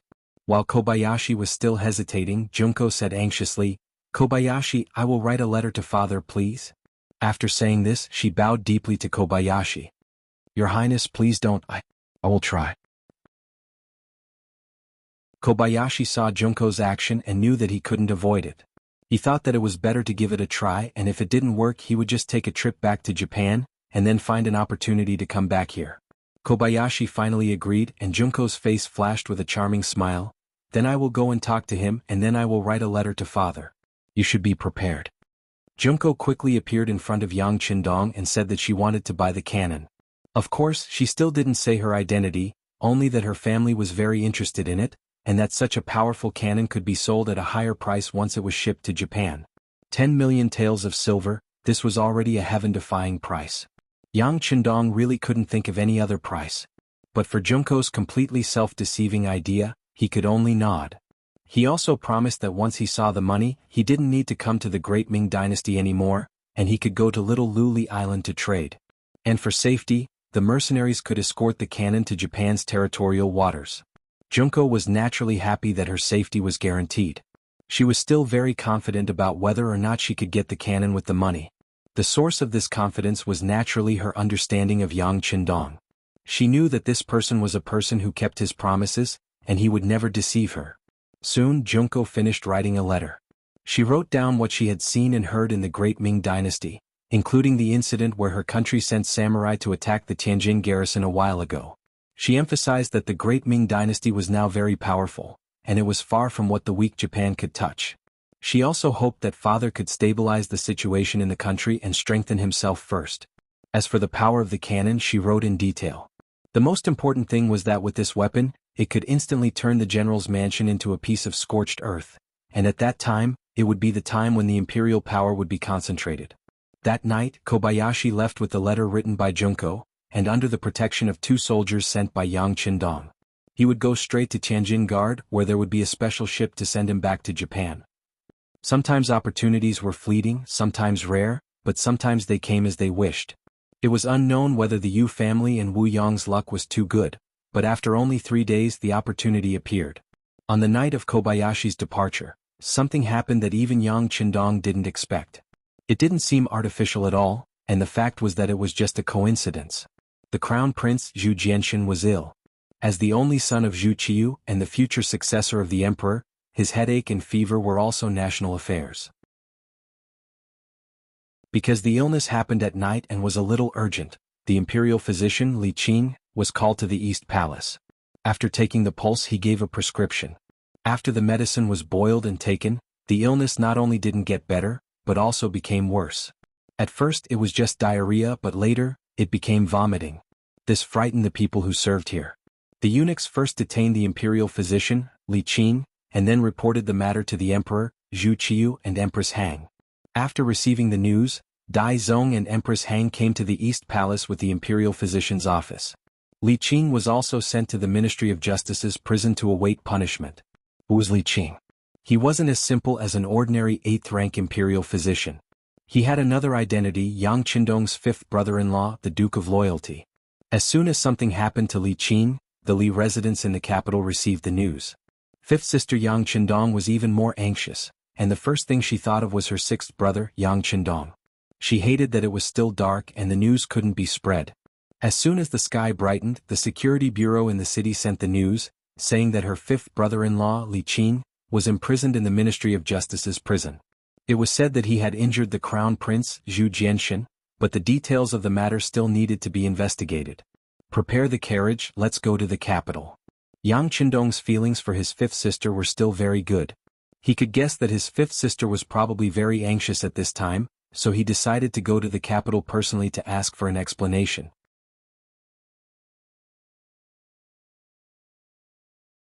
Chapter 318.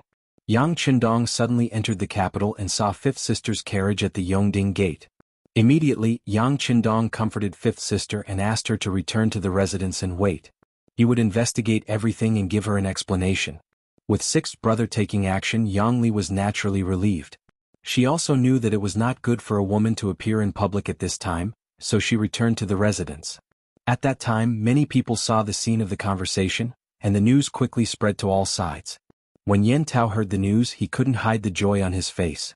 The Duke of Loyalty suddenly entered the capital, so the security around him would not be as tight as usual. This was their opportunity. He immediately went straight to Qingshan Inn to inform Wu Yong to make preparations. At the same time, the Yu residents also received the news that the eldest grandson, Yu Yuanbi, quietly left the residence and went straight to the embroidered uniform guard. There were some elite soldiers who received money from the Yu family there, and now was the time to use them. After Yang Qindong entered the city, he went straight to the prison of the Ministry of Justice. The prison of the Ministry of Justice. 2 large stone lions stood majestically in front of the gate. Soldiers in armor stood in all directions. Constables in yamen uniforms could be seen walking back and forth from time to time, keeping an eye on the important criminals locked up here. This was another place to imprison serious criminals, second only to the imperial prison. In the Great Ming dynasty, there were usually 3 places to imprison guilty people in the capital. The first was the imperial prison. Most of the people locked up there were people of high status, such as members of the imperial family or high-ranking officials. The second was the prison of the Ministry of Justice. Those who were locked up there were people of some status or who had committed serious crimes. The third was the prison of the Supreme Court. Relatively speaking, those who were locked up there were commoners who had committed minor crimes and did not have much of a background. As a place to imprison serious criminals, the level of defense here was naturally not low. If ordinary people wanted to enter to visit, in addition to having a warrant from the head of the Ministry of Justice, some rich people were willing to spend a lot of money to see the prisoner. However, the moment the luxurious carriage appeared here, these rules obviously did not apply. This was because the left assistant minister of the Ministry of Justice, Su Yozhen, had been waiting here for a long time. It wasn't Yang Qindong who gave him the order through the Security Bureau. It was all Su Yozhen's guess. Li Qing of the Imperial Academy of Medicine was the 5th brother-in-law of the Duke of Loyalty. Based on his understanding, it was impossible for the Duke to not show up. Her guess was correct. Su Yozhen couldn't help but heave a sigh of relief when she saw the one-of-a-kind luxurious carriage. What he was most worried about was that the loyal guild, who never suffered any losses, would forcefully break into the Ministry of Justice's prison. Moreover, this matter was related to the current crown prince. It was hard to predict what kind of consequences would arise. Fortunately, he still appeared here in advance. It seemed that some mistakes could be avoided. The carriage stopped and the curtain was opened by the accompanying tiger's mane. Yang Qindong appeared in front of the Ministry of Justice's prison. Su Yozhen, who was standing on the steps, quickly walked over and said, "This official greets the Duke of Loyalty and Courage. May I know why you are in such a hurry?" With his back facing the crowd, Su Yozhen faced Yang Qindong and tried his best to blink a few times, as if to remind him of something. Yang Qindong's face showed a trace of satisfaction at Su Yozhen's appearance. As expected of an important figure in history, his ability to grasp people's hearts was not low. Since the other party was standing here, it would be easier for him to do some things. So it is Assistant Minister Su. This Duke wants to see Li Qing of the Imperial Academy of Medicine. Please make it convenient. Su Yozhen's face was somewhat bitter. He had already given him a hint. How could the High Duke still say such things? As if he knew what Su Yozhen was thinking, Yang Qindong actually laughed. Then he walked forward and closed the distance between them. At the same time, he said in a voice that only the two of them could hear, "I just want to understand the situation. I won't break into the prison and won't cause any trouble. Don't worry." When the voice reached Su Yozhen's ears, a trace of doubt appeared on his face. Was the Duke of Loyalty and Courage really going to be reasonable this time? Was he really going to take Li Qing away after seeing him? At this moment he was somewhat doubtful. In fact, Su Yozhen was being too careful to measure the heart of a gentleman. Because of his military accomplishments and the fact that he had beaten up the Japanese envoy, it was easy for people to have preconceived notions. In fact, Yang Qindong had always been very reasonable. Since Yang Qindong said to be at ease, he must know the importance of this matter. As such, Su Yozhen could not say anything. In fact, even if the other party insisted on taking Li Qing away, there was not much he could do to stop him. Su Yozhen agreed. With the second-in-command of the Ministry of Justice's left assistant minister following him, the path to the Ministry of Justice's prison was naturally smooth. Soon they saw Li Qing, who was in a solitary cell. Li Qing looked to be in his early 30s. He was also born into a scholarly family. Because he was extremely passionate about medicine, he had studied it from a young age. He had quite a bit of success.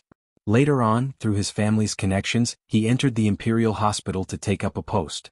It was precisely because of his passion for medicine that even when he was in prison, the first thing he thought about was Zhu Jianxin's illness. His brows were tightly knitted and he did not make a sound. It seemed like he was still thinking about the illness and did not take his current situation seriously at all. This is Empress Hang's imperial decree. The matter has not been investigated clearly yet, so no one is making things difficult for him. When they arrived outside the solitary cell, Su Yozhen wanted to dismiss the people beside him to give Yang Qindong and Li Qing a chance to be alone. There is no need for this. Yang Qindong raised his right hand slightly. His trip this time was just to visit a prisoner. It was not like he was doing anything shameful. There was no need to have the others leave at all. This would instead easily cause others to make unfounded guesses. At the same time, it would also have an adverse effect on Su Yozhen.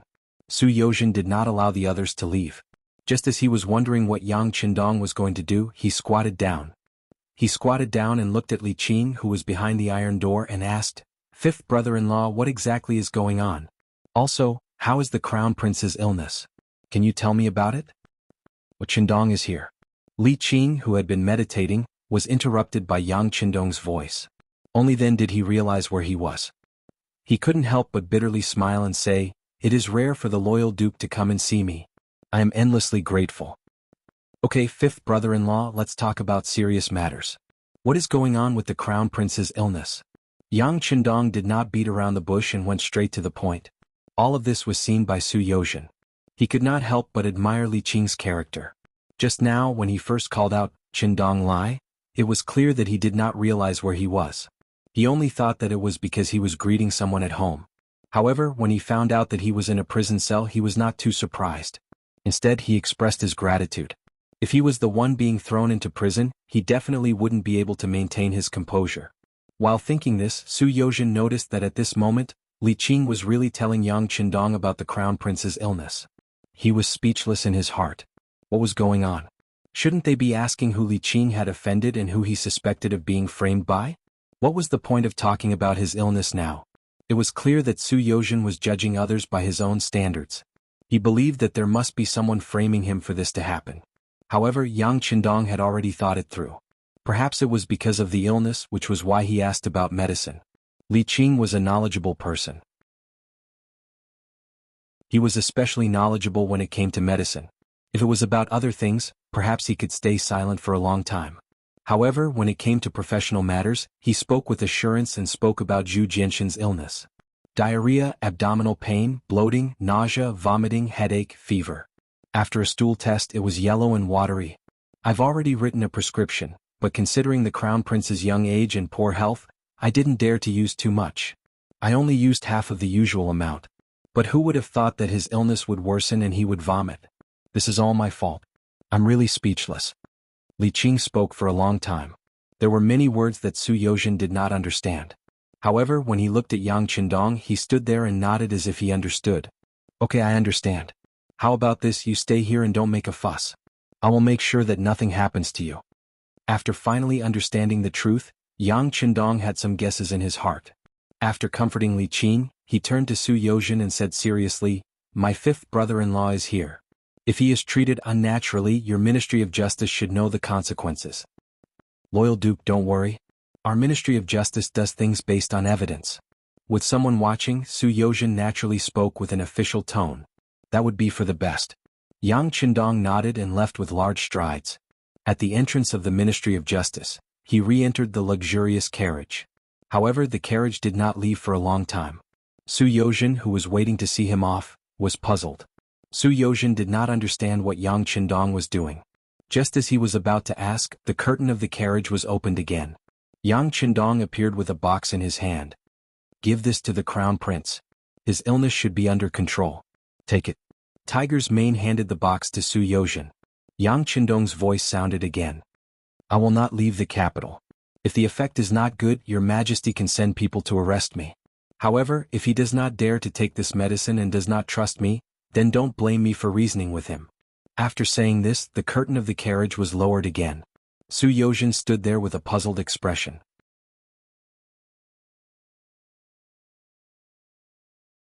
Chapter 319. However, since Yang Qindong had said so, what else could Su Yozhen do? She could only nod her head and head back to the palace. In the carriage, Yang Qindong sighed. After hearing Li Qing's words, he went into the large warehouse to investigate and found out that Zhu Jianxian was suffering from viral enteritis. This illness was naturally not a serious illness in the future, but in the past, it could have been fatal. Thinking back, Zhu Jianxian's early death might have had something to do with this. This matter was not complicated, and it was not that the imperial physicians were not skilled. It was just that the crown prince's illness came too quickly. In addition, he was a child and had a weak body. If strong medicine could not be used, it might harm the body and cause a greater rebound. People would always say that many times, the imperial physicians were not as good as some barefoot doctors when it came to treating illnesses. This was actually a misconception. To be able to enter the imperial hospital, which one of them did not have real skills. After going through layers of selection and their family background was clean? The reason why some illnesses were not as good as the treatment methods of the country doctors was because the patients they faced were either rich or noble. These people had a common problem, and that was that life was very precious. For example, if they had the same illness, if they were ordinary people, it was fine if they died, but if they survived, it would be a skill that could make them famous. The barefoot doctors could naturally do things without restrictions. Sometimes, they even came to treat patients with experimental methods. However, in the imperial hospital, it was completely different. They first had to ensure that they did not make any mistakes and protect themselves. In this kind of environment, it was fine if they did not do well, but they could not mess things up. Most of the time, they used conservative methods. Some small illnesses would not be cured quickly due to various misgivings, and it was not uncommon for it to become a serious illness. What was Zhu Jianxian's status? The crown prince, he was the future emperor. In addition, his birth mother was Empress Hang, the eldest son of the first wife, and the only son of the substitute emperor, Zhu Qiyu. His importance could be seen. There really wasn't the slightest bit of accident or carelessness. Li Qing was a good example to learn from. Li Qing's matter also rang an alarm bell for the other imperial physicians. What if his body couldn't take it and there were side effects? There was no need for that. Ordinary methods were too slow to take effect, and it was normal for new situations to occur at any time. As a result, they were all hesitant and wanted to decline. In the face of such a situation, Zhu Qijian was naturally enraged. He even threatened that if anything happened to his son, he would find trouble with these imperial physicians. But even so, no one would take the initiative to stand out and cause trouble. Most of the time it was one thing to be punished passively, but it was another thing to take the initiative to take responsibility and look for trouble. It was at this moment that Su Yozhen arrived. He brought the medicine that Yang Qindong had given him. It was a small box with a strange packaging. Inside it was a long red and white pill. In fact, it was just the most common enteritis calming capsule in the future. Through Li Qing's description and his confident tone, Yang Qindong had a rough understanding of his condition. After entering the carriage, he flashed into the large warehouse. After another round of investigation, he confirmed that the crown prince Zhu Jianxian was most likely suffering from viral enteritis. Then he took out the medicine for the illness. The existence of the large warehouse was an unlimited cheating device. Anything that was placed inside would never expire. This was also Yang Qindong's greatest reliance. After Su Yozhen received the capsule, he came all the way to the imperial palace. It would be a lie to say that he did not have any suspicions or speculations. But when he thought of how much effort and money the Duke of Loyalty had spent on him, if something happened to him, it would not be in the other party's interest. When he thought of Yang Qindong's strange methods, he finally chose to believe him. Of course, he could only be responsible for delivering the capsule. As for whether the emperor would let Zhu Jianxian take it, that was something he could not do. In the imperial palace, the imperial physician's self-protection made Zhu Qiyu furious. As soon as Su Yozhen appeared and presented him with the medicine, he saw a turning point. He immediately ordered a few imperial physicians to study the medicine to see if it was poisonous. He even purposely had a eunuch take the medicine. After ensuring that there was no danger, he finally gave it to the crown prince. The medicine started to take effect. The crown prince did not feel as uncomfortable and fell into a deep sleep. Several imperial physicians came forward to check his pulse and confirmed that his condition had improved a lot. At this moment, Zhu Qiu finally let out a sigh of relief. Good, beloved official Su has done a meritorious service by presenting the medicine. Reward. Zhu Qiu, who was in a good mood, looked at Su Yozhen and was particularly pleasing to the eye. With a putong sound, Su Yozhen knelt on the ground. He hurriedly explained in detail that the medicine was delivered by the Duke of Loyalty. He also emphasized the matter of Li Qing from the Imperial Hospital. With meritorious service, no one would push it away. However, Yang Qindong was still waiting for news in front of the Ministry of Justice's prison. At this moment, how could Su Yozhen dare to be greedy? Zhu Qiu stood there and quietly listened to everything. After the matter was clear, he couldn't help but feel a lingering fear. He originally thought that the medicine was a folk prescription that Su Yozhen had obtained. In addition, the matter was urgent, so he did not ask too much. Now that he knew that it was done by Yang Qindong, he was worried that this medicine that he had never seen before might have other side effects. After all, the crown prince had an accident. When he was in danger, there was no one to inherit his mantle. If Yang Qindong was suspected of rebelling, doing things like this was not impossible. He had some doubts in his heart. After all, Yang Qindong's power had long created a situation where his meritorious service shocked the emperor. Logically speaking, based on his meritorious service and the things he had done, it would not be excessive to give him the title of one of the three dukes. However, Zhu Qiu did not do so. It was because his weakness could easily create a sharp contrast with the other party's strength. Fortunately, this Duke of Loyalty and Courage followed the rules. When he had nothing to do, he would do his best to be a teacher in the Yang family manner. He also rarely interacted with the important officials in court.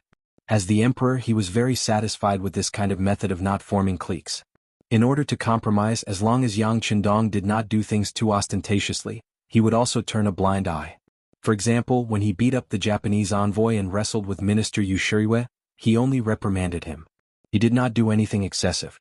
It seemed like the well water did not interfere with the river water, but in reality, both sides were secretly on guard. In this kind of environment, if Zhu Qiu knew that the medicine was given by Yang Qindong, he probably would not dare to eat it. He did not reprimand Su Yozhen for not explaining the source of the medicine first, because Zhu Qiu also knew that once she explained it clearly, the crown prince's condition would worsen. Alright, Jin understands the matter. It seems that imperial physician Li Qing was wrongly accused this time. How about this, you release him and promote him by 1 rank. As Zhu Qiu spoke, he waved his hand indicating that Su Yozhen could leave. Yes, your majesty. After Su Yozhen agreed, she bowed and left. In his heart, he understood that this matter was over. He didn't reward Yang Qindong, who had taken out the medicine, because the emperor didn't want to have any more dealings with him. However, raising Wang Qing's rank was actually a gesture of goodwill. The Duke of Loyalty and Courage entered the city. And it seemed that he entered the city in a hurry, so there were not many guards around him. As soon as the news came out, Head Constable Yen Tao came to Qingshan Inn. In the past few days, Wu Yong had done a lot of things. With gold and silver and some connections with the Blackwater gang, he had found many Lulin experts. The famous ones were Copper Whip Wang Gue, Silver Spear Song Gang, Swimming Dragon Han Li Zixing and others. These people's martial arts were not low. They had stayed in the Blackwell Street for a period of time because of a mishap and were taken care of by boss Hu Huaihai. It was because of this relationship that these people contacted Wu Yong in 2s and 3s under the promise of great benefits.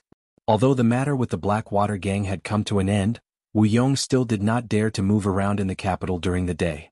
When Yen Tao came to find him, he was lying on the bed to catch up on his sleep. However, when he heard the noise, he immediately stood up. When he got up, a short sword was already in his hand. It's me, don't be so nervous. I came to tell you that he entered the city and is now at the entrance of the Ministry of Justice's prison. There are only a dozen guards around him. Yen Tao's voice came in an extremely low volume. Then the inn quickly became quiet again, giving people the feeling that this place had always been quiet. Wu Yong maintained the posture of holding the sword until there was no sound from the outside world. Then, as if he had woken up, his eyes flashed.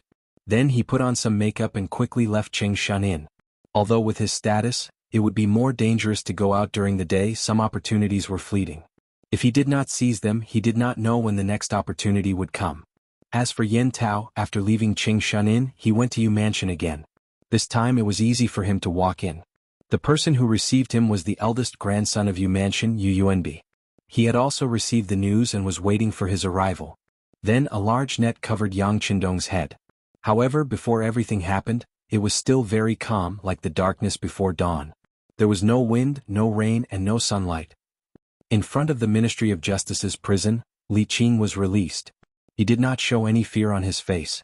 Perhaps it was because the time he spent in prison was too short, and his attention was focused on his illness. Fifth sister Yang Qindong also rushed over in the Li family's carriage. When she picked up her husband, the two of them expressed their gratitude to Yang Qindong. In this regard, the sixth young master Yang casually waved his hand as if he did not care. Since they were family, he wouldn't be stingy when it came to helping out. Not to mention, Li Qing was indeed a talent, a professional talent. If he could gain more experience, he had already begun to consider whether or not he should bring him to his side.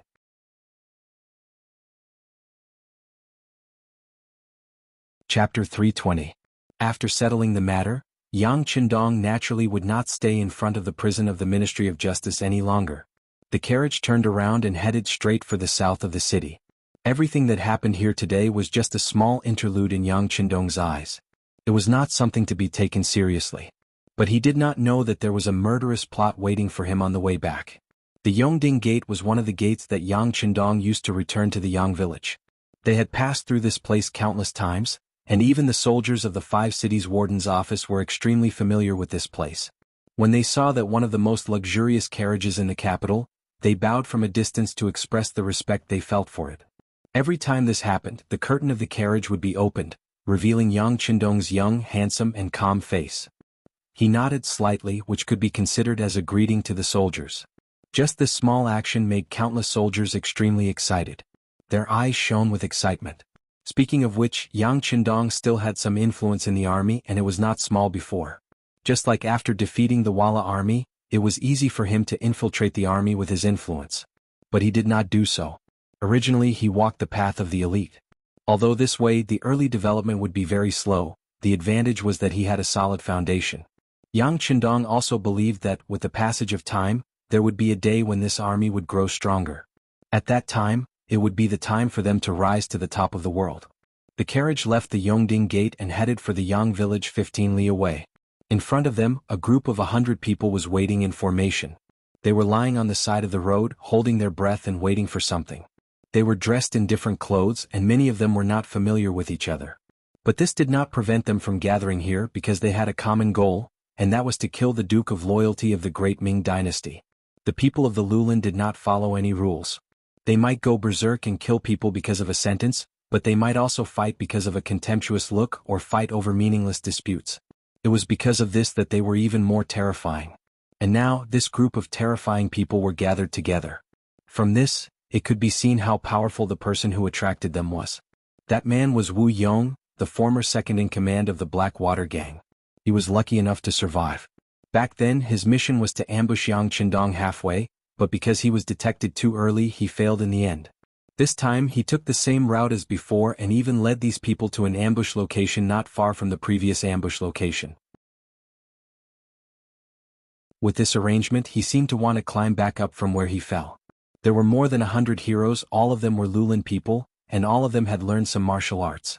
Among them, there were some who had made a name for themselves in Jianghu, such as Copper Whip Wang Gue, Silver Spear Song Gang, Roaming Dragon Hand Li Zixing, and so on. All of them had the ability to take on more than 10 people. If they were to encounter an ordinary man who relied on brute force, perhaps even 10 or 20 people would not be a match for them. Of course, Wu Yong was able to invite them because of the temptation of a large sum of money. Wu Yong said that after the matter was completed, the rewards would be very rich. However, at the same time he also wanted to make a name for himself. In Jianghu, what mattered most was reputation and righteousness. The so-called reputation naturally referred to reputation and fame. Righteousness referred to the spirit of loyalty and righteousness that reached the clouds. Previously, during the bombardment of Blackwell Street, who knew how many Lulan people were killed? These people roamed Jianghu all year round, so it was impossible for them not to have 2 or 3 friends. For example, among these 100 people, There were some who came with the intention of avenging the death of their old friends.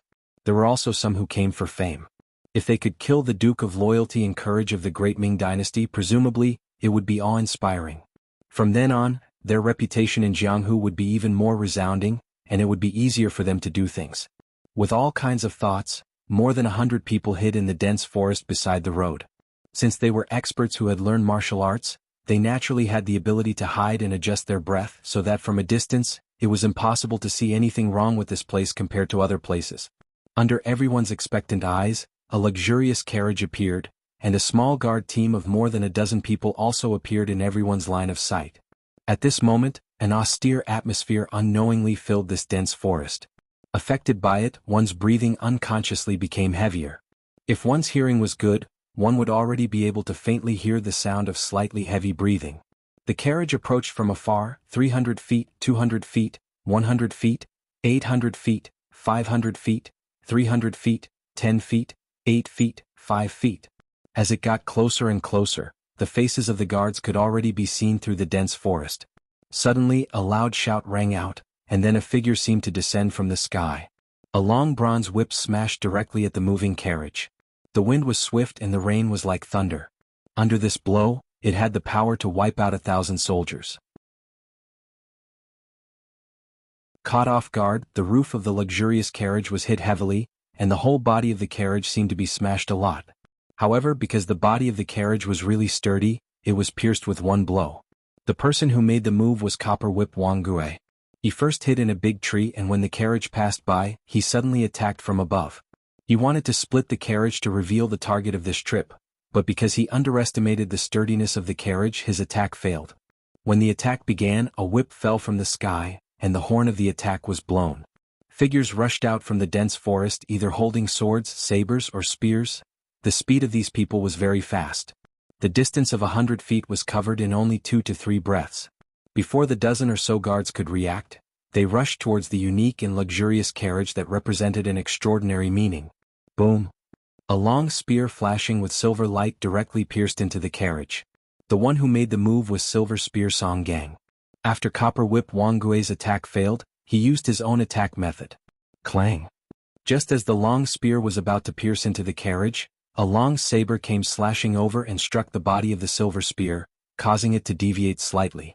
The long spear that was supposed to enter through the curtain instead pierced the edge of the window, causing wood chips to fly into the air. Protect the young master. Beta Persei, who was holding the saber, had a very ugly expression on his face after the attack. Just from the exchange of blows just now, it seemed that he was not much better in terms of martial arts. There was no need for Beta Persei to shout anything else, as more than a dozen Lung Feng guards had already begun to draw their sabers to protect the carriage. They formed a group of 3 back-to-back, forming a circle. They stood on the side of the carriage, staring coldly at the people of the forest rushing in front of them. This was the 3-3 system taught by Yang Qindong. Once, this strategy was used to fight the United States Army during the war to resist U.S. aggression and aid Korea. Now, it was used on the battlefield like an extension of one's arm. It was very useful and could be used to protect one's back and sides as much as possible in a chaotic battle. It allowed one to fight wholeheartedly without having to worry about other threats. As soon as the 3-3 system was used, although there were only more than a dozen Lung Feng guards, the 5 circles formed were very similar to one. This made the forest people, who were originally fighting separately, feel like they were impenetrable and impenetrable. Don't hold back, finish off the target as soon as possible. Wu Yong also appeared in the crowd. His gaze only swept over the dozen Lung Feng guards before returning to the luxurious carriage. Intuition told him that these guards were very troublesome and difficult to deal with. Instead of fighting with them, it was better to directly kill Yang Qindong in the carriage. When the time came, things would naturally be much easier to deal with without a leader. With Wu Yong's appearance, the forest people who were originally fighting on their own became much more orderly. They began to approach the carriage step by step. At the same time, they also sent a portion of their men to surround the other 5 circles in other directions, using the tactic of holding back the guards. Quickly close in. Beta Persei saw that the opponents were closing in step by step, and shouted with a thunderous voice. His voice was already very loud to begin with, so this shout was like a sudden clap of thunder, directly shaking the ears of swimming dragon hand Li Zixing, who had just rushed over to the point of buzzing. Li Zixing's footsteps were a little shaky because of this loud roar. Beta Persei, who used the roar similar to a lion's roar to disturb the enemy, immediately brandished his sword. He wanted to use this opportunity to cut down the people in front of him. The wind from the blade whistled and fell from the sky with a flash of light, drawing a beautiful arc. It was not until it was 20 centimeters away from Li Zixing's neck that it was forced to stop. It was a flashing silver spear blocking the place where the blade fell. "I'll help you." The one who made the move was Silver Spear Song Gang. Just like how Beta Persei blocked his spear from entering the carriage, this time he also blocked Beta Persei's killing move against Li Zixing. The blade was blocked and there was a very crisp sound of weapons clashing. This also let Li Zixing know what had happened. After a loud shout, he pushed out his palms and slammed them in front of Beta Persei. Even though Beta Persei was tall and strong, he did not dare to underestimate the two of them. He stepped back to ensure his own safety. Beta Persei was forced to retreat to the side. The situation did not seem good. Even the other 15 members of the Cold Front were beginning to be separated. They were in a team of 3 and they were facing a team of more than 10 people. Under the advantage of several times the manpower, they were like small boats sailing in the sea, with the possibility of capsizing at any time. In a situation where a crisis could occur at any time, they really did not have the opportunity to take out their guns and fire. The Cold Front were separated, and Beta Persei was forced to retreat to the side, leaving the front door of the carriage wide open. Only a hanging curtain was left hanging there, indicating that he was still very mysterious. "Go open the curtain." Wu Yong came to the carriage with more than 10 of the forest's experts. When he thought of Yang Qindong's title as the war god, he did not know why, but at this moment, there was a trace of fear in his heart.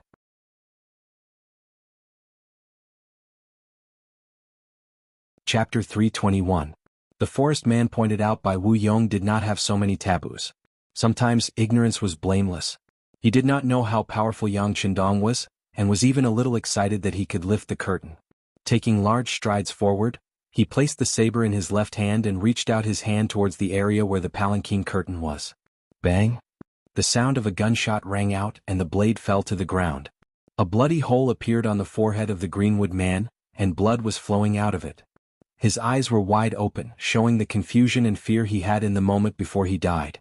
The man fell to the ground, and a strong smell of blood naturally came out and drilled into the nostrils of Wu Yong and the others. Hiss! Seeing the scene in front of him, Wu Yong could not help but suck in a breath of cold air, and at the same time he naturally took a step back. He knew that the loyal duke was not easy to kill, and now it seemed that it was indeed so. "Let's go together."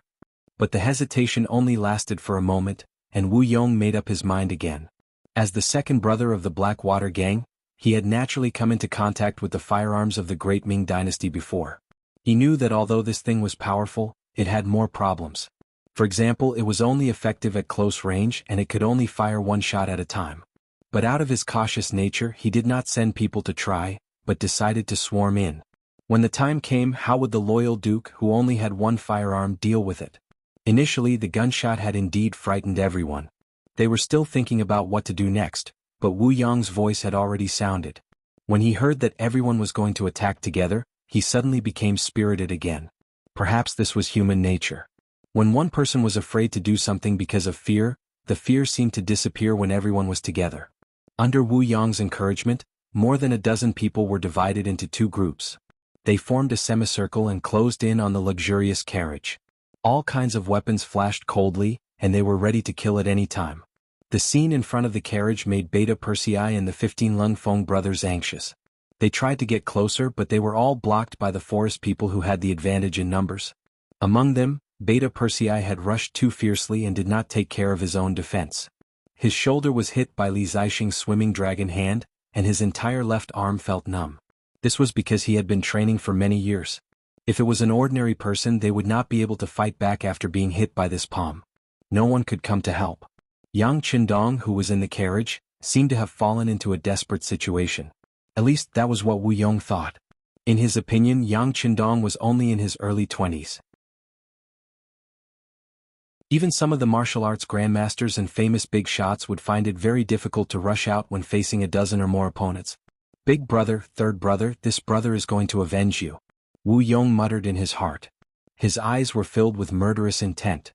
At this moment, It was as if he wanted to chop off Yang Qindong's head as a sacrifice for his brothers. The forest people approached step by step. The nearest person was already within arm's reach of the carriage's curtain. That person held the long sword in his hand and swung it forward. He wanted to cut off the curtain to provide enough support for his and his brother's vision. For a moment, everyone's eyes were focused on the long sword, as if they wanted to see what kind of vision the sword would bring when it was swung down. They also wanted to see if the young loyal duke of the great Ming dynasty, whom they had identified as their target, was really that powerful. Did he really have 3 heads and 6 arms? Bang! Another gunshot rang out, accompanied by the scene of the forest man holding the sword falling to the ground. This gunshot also caused the other forest men to involuntarily take a step back. Obviously they were very wary of this flintlock. Don't be afraid. He only has 1 flintlock. If we attack together he won't be able to do anything. Wu Yong saw that the morale of his men was shaken, so he immediately shouted loudly. As he looked around he saw Copper Whip Wang Gui and the others besieging a 3-man cold vanguard squad. Under the wave of the Copper Whip, the 3-man squad was indeed in a very difficult situation. There were even different wounds on the 3 men's bodies. However, the formation was really special. At the very least it was useful for defense. It actually caused the forest men, who outnumbered them by several times, to be unable to find a suitable opportunity to attack in a short period of time. Since it didn't work immediately, Wu Yong shouted loudly, "Brother Wang, please come help." "How is it?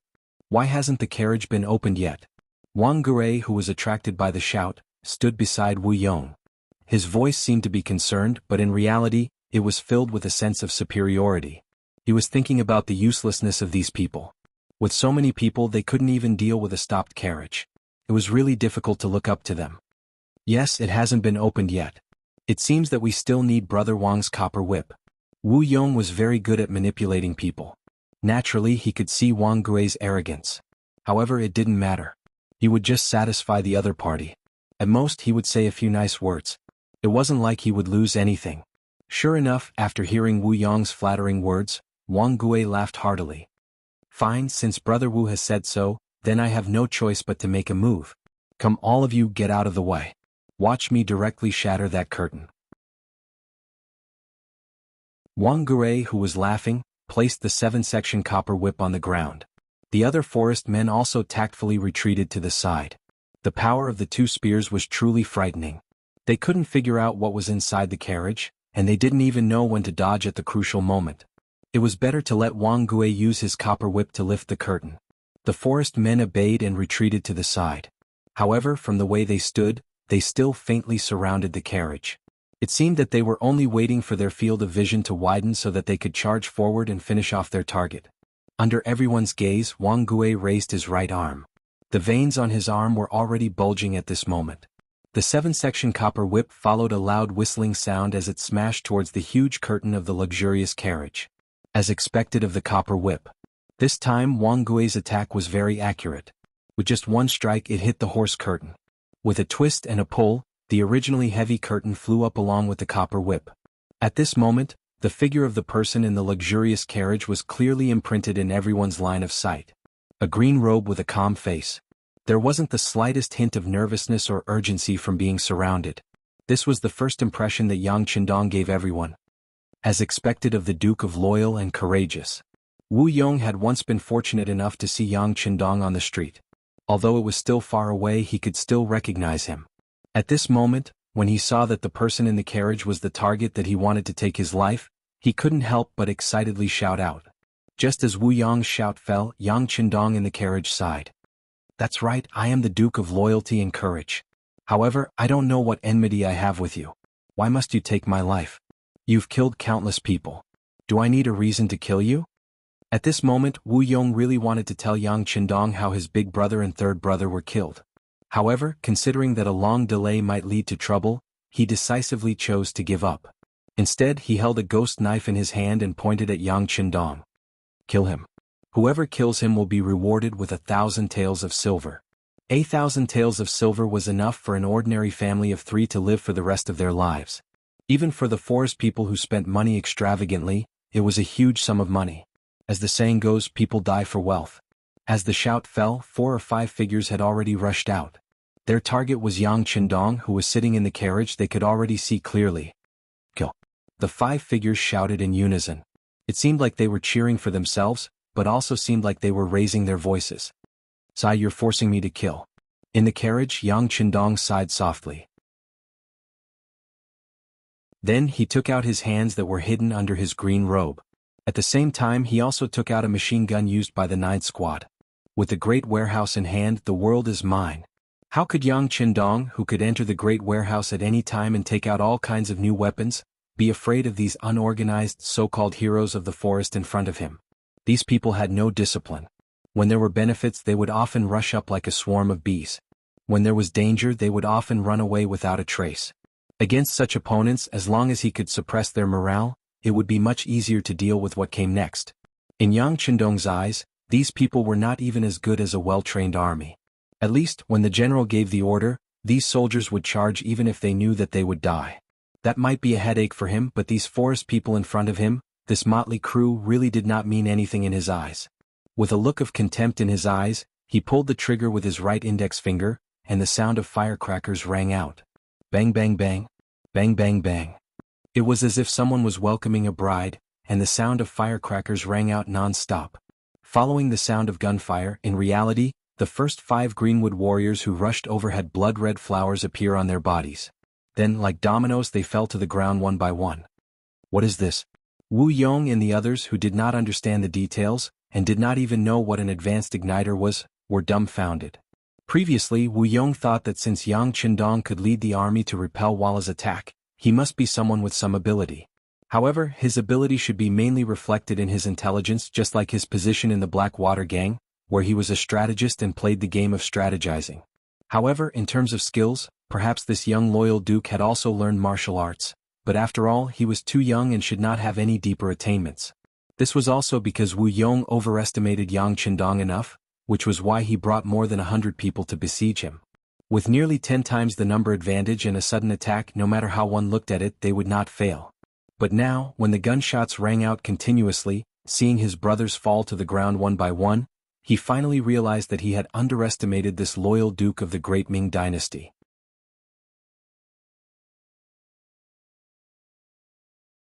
Chapter 322. A volley of bullets shot out, and the first row of 5 Greenwood warriors closest to the carriage fell to the ground with their eyes wide open, as though they were unable to rest in peace. Yang Qindong smacked his lips and shook his head. "I already said you guys forced me to kill. Since I've already killed, I'll continue to kill." Sua Qindong seemed to be looking for an excuse for himself. After he finished speaking, he raised his gun and aimed it at the other forest warriors surrounding the carriage. "Run." Wu Yong immediately noticed that the pitch-black muzzle was raised. Out of instinct, he shouted to run, but his body took the initiative to hide behind Copper Whip Wang Gue. This person's stature was similarly tall and could be Wu Yong's first shield. Not everyone had Wu Yong's intelligence. The moment the continuous gunshots rang out, who knew how many people were completely dumbfounded? The sudden appearance of a firearm that wasn't a firearm and a concealed weapon that wasn't a concealed weapon and possessed such great lethality, for a moment, many people's minds became blank. When Yang Qindong raised his gun and fired again, they were like fixed targets, allowing the bullets to hit their bodies. They didn't even know how to dodge. Continuous gunshots rang out, and the 5 forest warriors closest to the carriage fell to the ground with blood all over their bodies. Then the muzzle shifted, and the black muzzle once again spewed out a red light, aiming at those forest warriors who were still in a daze and at a loss of what to do. The copper whip was propped up on the ground, and Wang Gui's old face was already wrinkled together. He had roamed the underworld for more than 30 years, and believed that he had seen and heard many things, but everything that happened in front of him was still beyond his imagination. He never even thought that there would be such a thing today. When Yang Qindong moved the gun towards him, he was still standing there in a daze. Then gunshots rang out and Wang Gue, who had been shot 3 times in the chest, naturally fell backward. But he only fell backwards and didn't really fall down. Wu Yong, who was hiding behind him, supported him. So, a dazzling firework soared into the sky, which was suddenly released from Wu Yong's hand. He thought of what Yen Tao had said to him. If things were difficult, he still had a backup plan. At that time he could catch the Duke of Loyalty in one fell swoop. Previously he had almost forgotten about this matter. Now that he didn't know if the fireworks would have any effect, he could only wait for the results. It didn't matter if he died, but if he couldn't kill Yang Qindong, even if he died, he wouldn't have the face to see his big brother and third brother. With Wang Gui dead, the Greenwood man who was walking in front of the carriage and preparing to attack also woke up and began to rapidly retreat. In this regard, Yang Qindong did not chase after them, nor did he shoot. Instead, he looked at these people nervously as if he would not shoot if they did not force him. The moment the gunshots rang out, Beta Persei also took the opportunity to withdraw from the battlefield. He avoided the entanglement of Silver Spear Song Gang and Dragon Hand Li Zixing and returned to the carriage. The other 5 three-man teams were also moving closer to the carriage, with a look of vigilance on their faces. Why did he stop fighting? Silver Spear Song Gang walked to Wu Yong's side and asked with a frown when he saw the bodies of more than a dozen of his companions on the ground. Maybe there aren't many bullets left in his gun. Wu Yong shook his head and said in an uncertain tone. Then what are we waiting for? Since there aren't many bullets left, let's just swarm him and see how many of our brothers he can kill. Dragon Hand Li Zixing had a ruthless expression on his face. Obviously, as a famous master in Jianghu, it would be too embarrassing if they couldn't even kill a target of more than a dozen people with the power of hundreds of people. As soon as Li Zixing finished speaking, he received a few supercilious looks. It was as if they wanted to charge at him. Although it was true that these people were from the Jianghu, they were also known as the heroes of the forest by others. Some of them had even committed murder, giving people the impression that they were extremely vicious. However, there was one thing that could not be changed, and that was that they were still very afraid of death deep down in their bones. Otherwise, they could have swarmed him together instead of fighting and probing him. After speaking, Li Zixing knew that everyone was looking down on him, so he didn't speak anymore with a red face. After all, his words just now were a bit impulsive. It was normal for him to receive supercilious looks from others.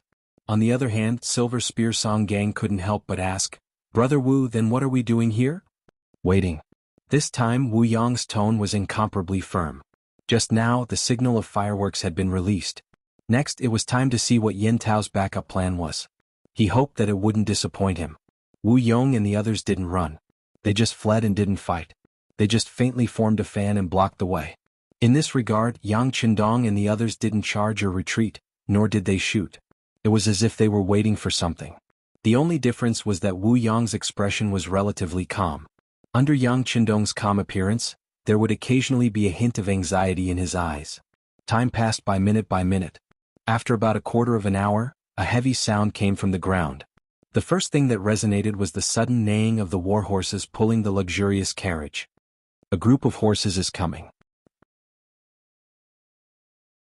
The sudden movement caused the two sides to become restless. Everyone couldn't help but look in the direction of the capital, wanting to see who was coming. Some of the mercenaries were even prepared to run. They were just here to earn some extra money. They didn't want to lose their lives here. As for whether they could escape or not, they were still confident in being surrounded by dense forests. The sound of the horses behind them was getting closer and closer. Yang Qindong, who was sitting in the carriage, suddenly relaxed. With a wave of his right hand, he took out a brand new magazine and inserted it into the machine. Not only him, Beta Persei and the other 15 members of the Cold Front also took out the spears on their backs and began to check their equipment. All these movements were so skillful and natural. Wu Yong suddenly had a bad feeling when he saw the way they acted, as if there was no one else around. Could it be that the other party has something to rely on? Or is it that while I'm waiting, the other party is also waiting? This thought only flashed through Wu Yong's mind for a moment before disappearing. In the end, he knew too little about firearms. If it had been an opponent like Shiheng, he would have already fled to God knows where the moment the squad opened fire with the machine gun. Wu Yong, who still had the advantage in numbers, was still hoping that this group of horses might be reinforcements from the loyal Duke. Otherwise, why would the other party be so calm? However, he didn't know what the other party would do after he released the fireworks. The two sides were still in a standoff. The outline of the horse group behind them was gradually becoming clearer. After some time, it finally appeared in front of everyone. It was a group of horses dressed entirely in black. From a distance, it looked like there were about 50 of them. In ancient times, war horses were very rare and expensive, especially in the Central Plains. Most of the war horses needed to be purchased from the northern grasslands. As time passed, the price would often increase by a few times. To be able to take out 50 war horses at once, it was obvious that this person's identity was extraordinary. Haha, they're all here. The horse group was getting closer and closer until they stopped about 100 steps away from Yang Qindong. At this distance, it was already within the range of an arrow. At that time, An arrow could be shot about 130 steps away. At this distance, even an ordinary bow and arrow could have a considerable lethality. At such a close distance, the carriage might only need to charge down and tear Yang Qindong and the others to pieces. The leader of the horse group, who was actually a young man, seemed to know this result and reason. He laughed heartily. Yang Qindong narrowed his eyes for a moment when the person greeted him so enthusiastically. Obviously, he didn't recognize the other party. It was only when Yang Er leaned forward and whispered something that he nodded as if he suddenly realized something. So it's young Master Yu. I really didn't expect that the person behind today's big battle was actually you? The person who came was Yu Yunbi, the eldest grandson of Minister Yu Shirui of the Ministry of Justice. He was also the backup that Yen Tao mentioned. That day Yen Tao went to the Yu mansion to seek an audience with Minister Yu. He said that Wu Yong wanted to deal with Yang Qindong. As one of the chief constables, how could Yen Tao not know about the enmity between Minister Yu and the Duke of Loyalty? Even the third young master Yu Xiong had died because of this. This was an irreconcilable enmity. Perhaps Yen Tao knew that it was unrealistic to rely on Wu Yong to deal with Yang Qindong, or perhaps he was optimistic about Yu Shirui's position and wanted to climb up. In short, he told him everything about Wu Yong. He even made another decision. Even if Minister Yu did not want to deal with Yang Qindong, he could also kill Wu Yong and send his head to Minister Yu. This could be considered a merit. However, how could Yu Shirui not see that there was a death feud between him and Yang Qindong? Because his grandson, who was the third in line, had been executed, many officials in the Ministry of Justice looked at him differently now. There was also the newly promoted left assistant minister, Su Yozhen, who took advantage of this to gain a lot of power. The Ministry of Justice was no longer in the era where he had the final say. All of this was because of Yang Qindong. If this person died, he would still be put in an important position because of the emperor's favor, and the Yu family would be able to regain its former glory. He understood this in his heart, but how could he kill Yang Qindong? Could he kill him? What would the situation be if he killed him? These were all things that Yu Shirui had to think about. Just like Yang Qindong, he naturally had the ability to kill any important minister, but why didn't he do so? It was because he had a lot of scruples. The safety of the important ministers was not guaranteed. Once it became a situation where everyone was in danger, these people might join hands to deal with him.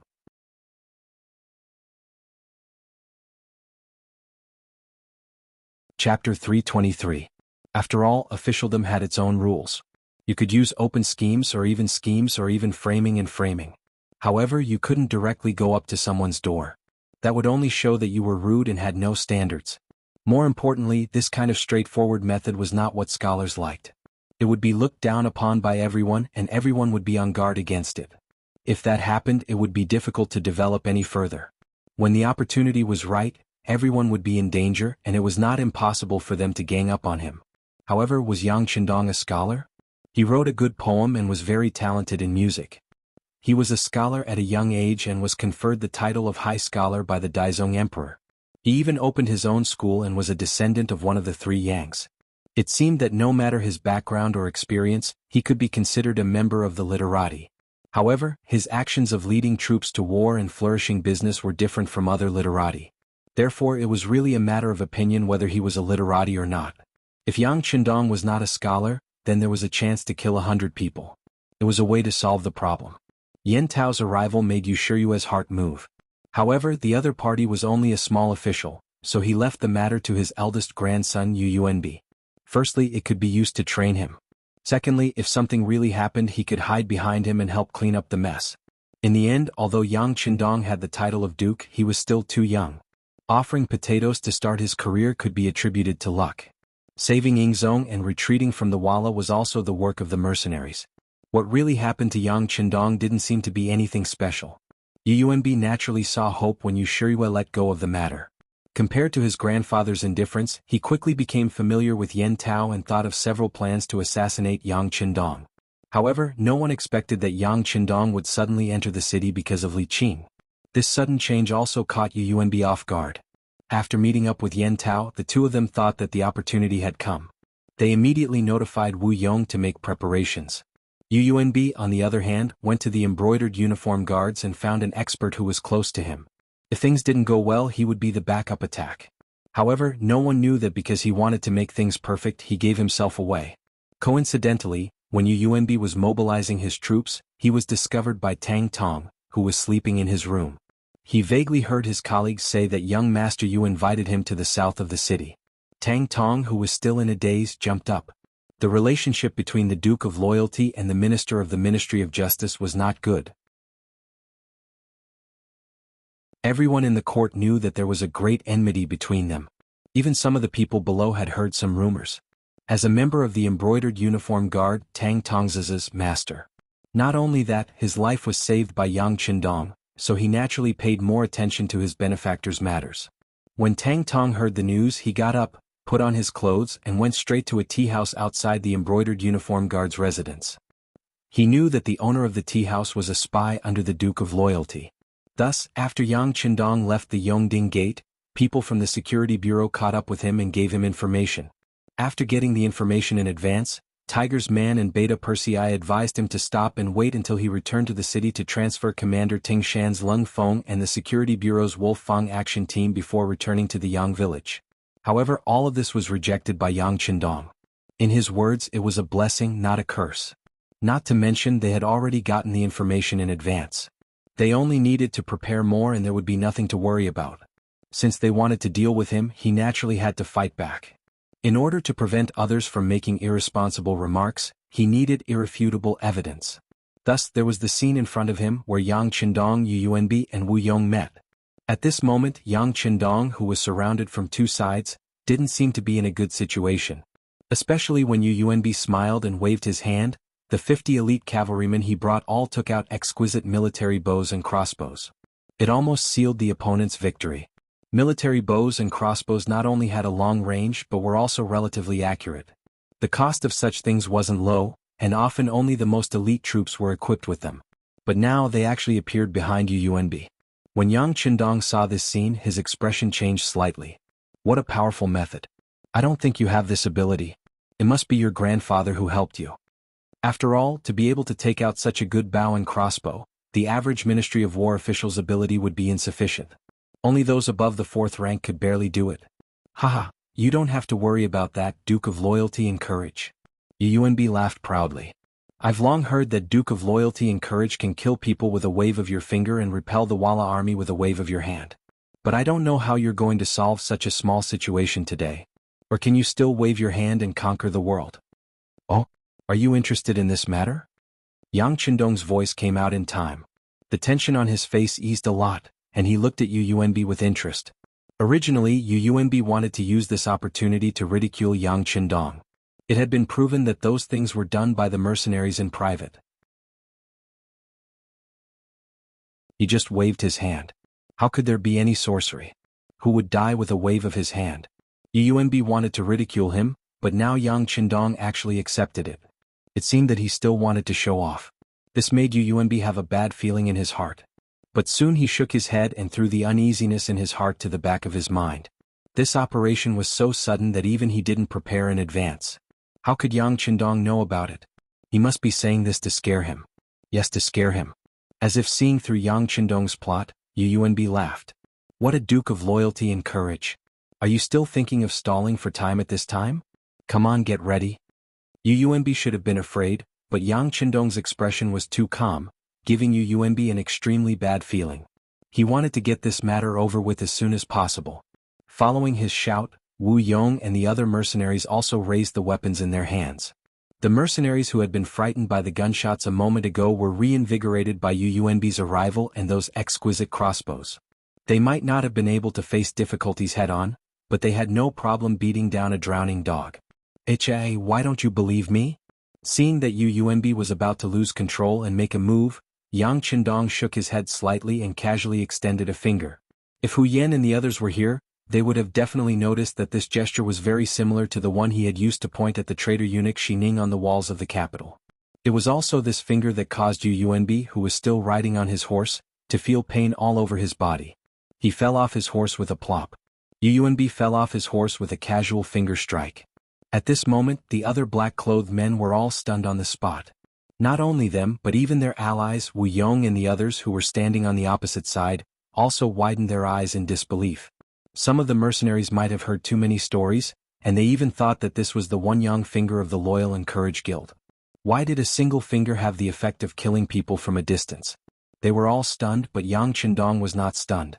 Beta Persei and his 15 subordinates were also not stunned. Attack! A roar came from his mouth, and then the loaded bullets flew toward the 50 men in black. The sudden sound of gunfire and Yunbi falling off his horse caused the entire cavalry to fall into chaos. Most of them were shot down from their horses by the first wave of gunfire. Only a very small number of people fired their crossbows at the surroundings of the carriage, but they also lost their aim from far away. After the first wave of crossbow fire, a few of the men in black turned around and ran. But when he turned around, he discovered that there was another group of horses behind him. Although there weren't many of them, the leader was none other than Hu Mang. They held a black Type 95 submachine gun in their hands and attacked head-on. No matter how powerful a cold weapon was, when faced with a hot weapon from a distance, the advantage would be lost. The so-called experts in TV shows and movies could soar into the air and dodge bullets, but that was pure nonsense. Such a thing might happen, but it was usually because the shooter's marksmanship was not good enough. But those who could follow Yang Qindong were all elites of the cold front. To be able to become a qualified cold vanguard, which one of them hadn't been fed countless bullets to become one. The munitions factory in Crimson City could already produce enough bullets. If they could not reach the level of a sharpshooter, then they did not have the right to call themselves Cold Front. With the appearance of Tiger Mane and the first guard Captain Chiu Vi, it was destined that none of the men in black would be able to escape. Yang Qindong and the others gave up on the battlefield and turned to look at Wu Yong and the others. The moment the gunshots rang out, Wu Yong and the others were already scared out of their wits. If Yang Qindong was the only one with a gun, they could still fight. After all, firearms were not things that could be fired forever, and needed to be reloaded. This was their chance to charge and attack. But when they saw that it was not only Yang Qindong, but the other brothers also raised their guns and fired, and spat out red flames, the last bit of hope in their hearts disappeared. Everyone wanted to escape and leave this place. They did not want to be enemies with these unknown firearms in the future.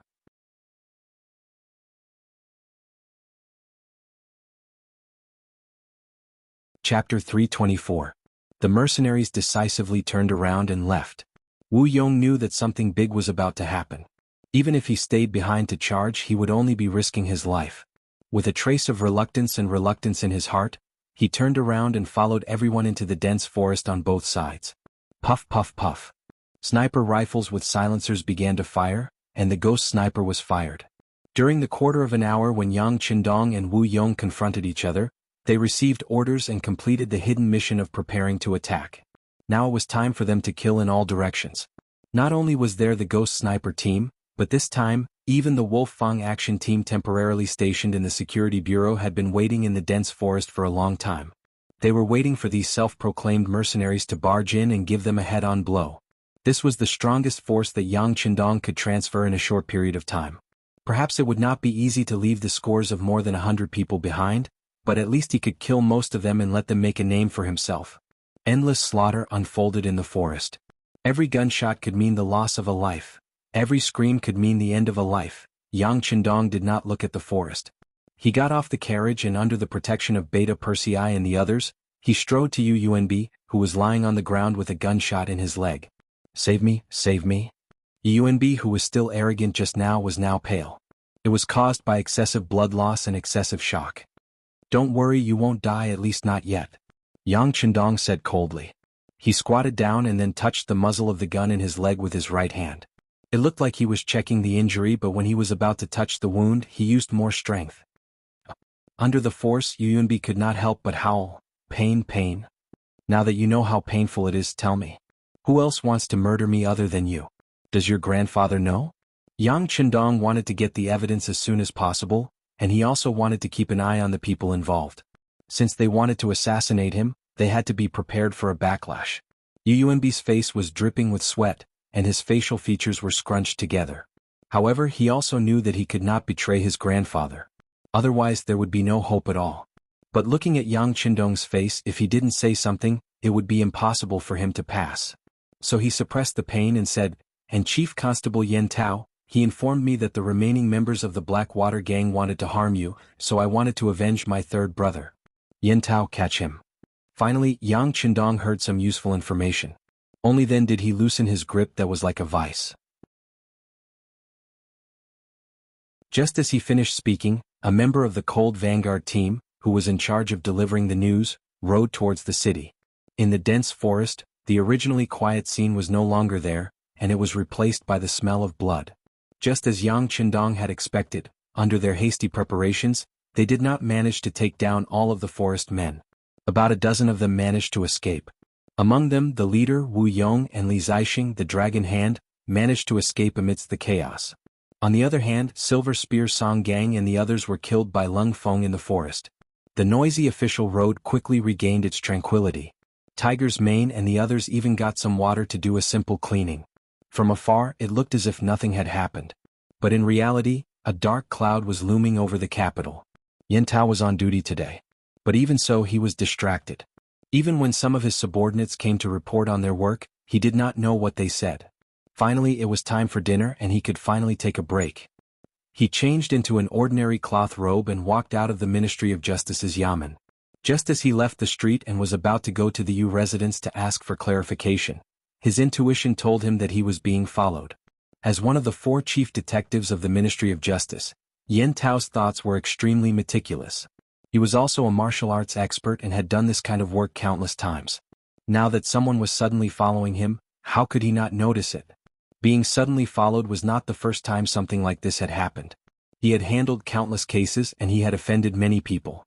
But today, on such a sensitive day, someone was following him. This seemed to have a different meaning than usual.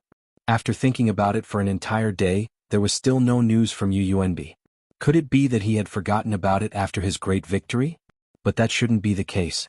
If something really happened to the Duke of Loyalty, it would definitely cause a commotion in the capital. There was no reason for him not to know. Could it be that Yu Yuanbi had failed, and not only that, he had also sold him out? Yan Tao had never held much hope for the so-called young master of an aristocratic family. These people were like insects growing up under the shadow of their family. They did not know the pain of a small figure, and they did not know the difficulties of life. It was because all they saw was wealth, stability, and even luxury. Once they were faced with a bad environment, the psychological gap would be even greater. With such a mentality, it was hard to guarantee that they would not say anything. His mind was quickly thinking about the possibilities. If that was the case, then the person who sent the person should be the Duke of Loyalty's subordinate. He could not help but feel a chill in his heart, but his footsteps did not stop at all. He continued to walk toward his original destination, the Yu Mansion. Whether the person was sent by Yang Qindong or not, this trip to the Yu Mansion had to be made. At least, he had to inquire about Yu Yuanbi's whereabouts. If he was safe at home, then he would be safe. On the other hand, if something happened to him, then the identity of the person behind him would be revealed. With this thought in mind, Yan Tao walked forward as if he hadn't noticed anything. After a few streets, he came to the side door of the Yu Mansion. There were servants guarding there. Naturally, they were already familiar with the chief of detectives and opened the door to let him in.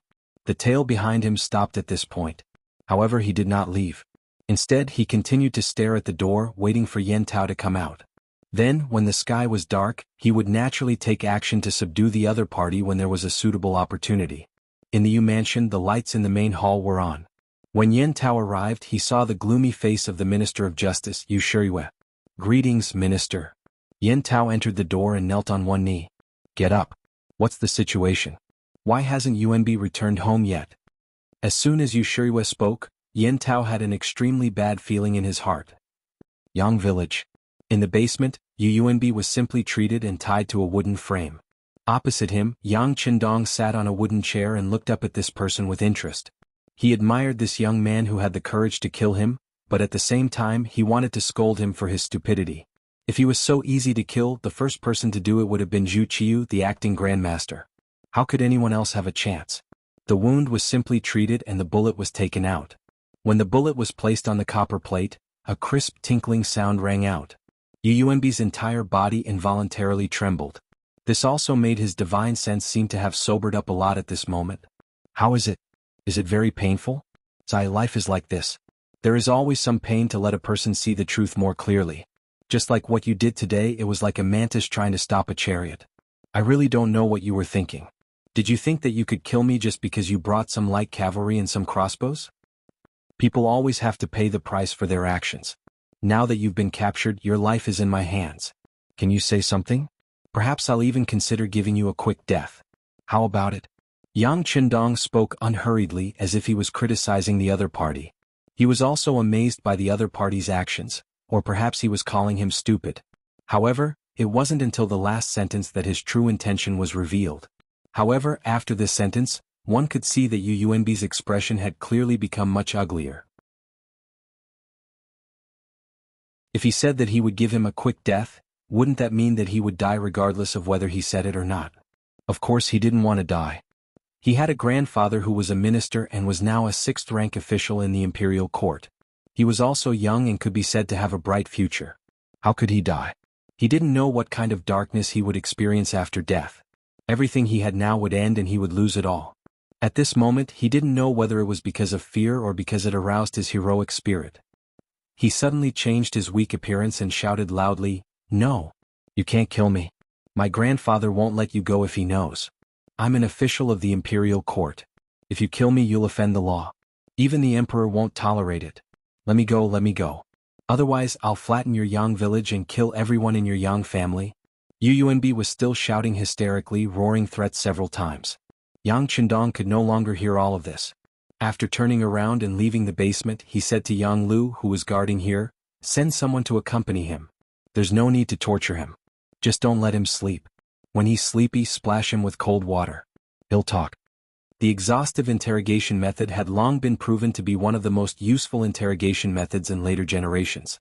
However, because the process was too inhumane, it had been banned for many years. However, it was now the great Ming dynasty, so naturally no one would pursue this matter. After handing over the matter to Yang Lu, Yang Qindong returned to the inner courtyard. He was greeted by his wife, Hu Yan, second Madame Qiao Yin, and seventh sister Yang Duo, who were in the village. There was a trace of kindness and anxiety in their eyes, but in the end Hu Yan asked, "What happened?" "I saw Tiger's Mane and Beta Persei kneeling at the gate."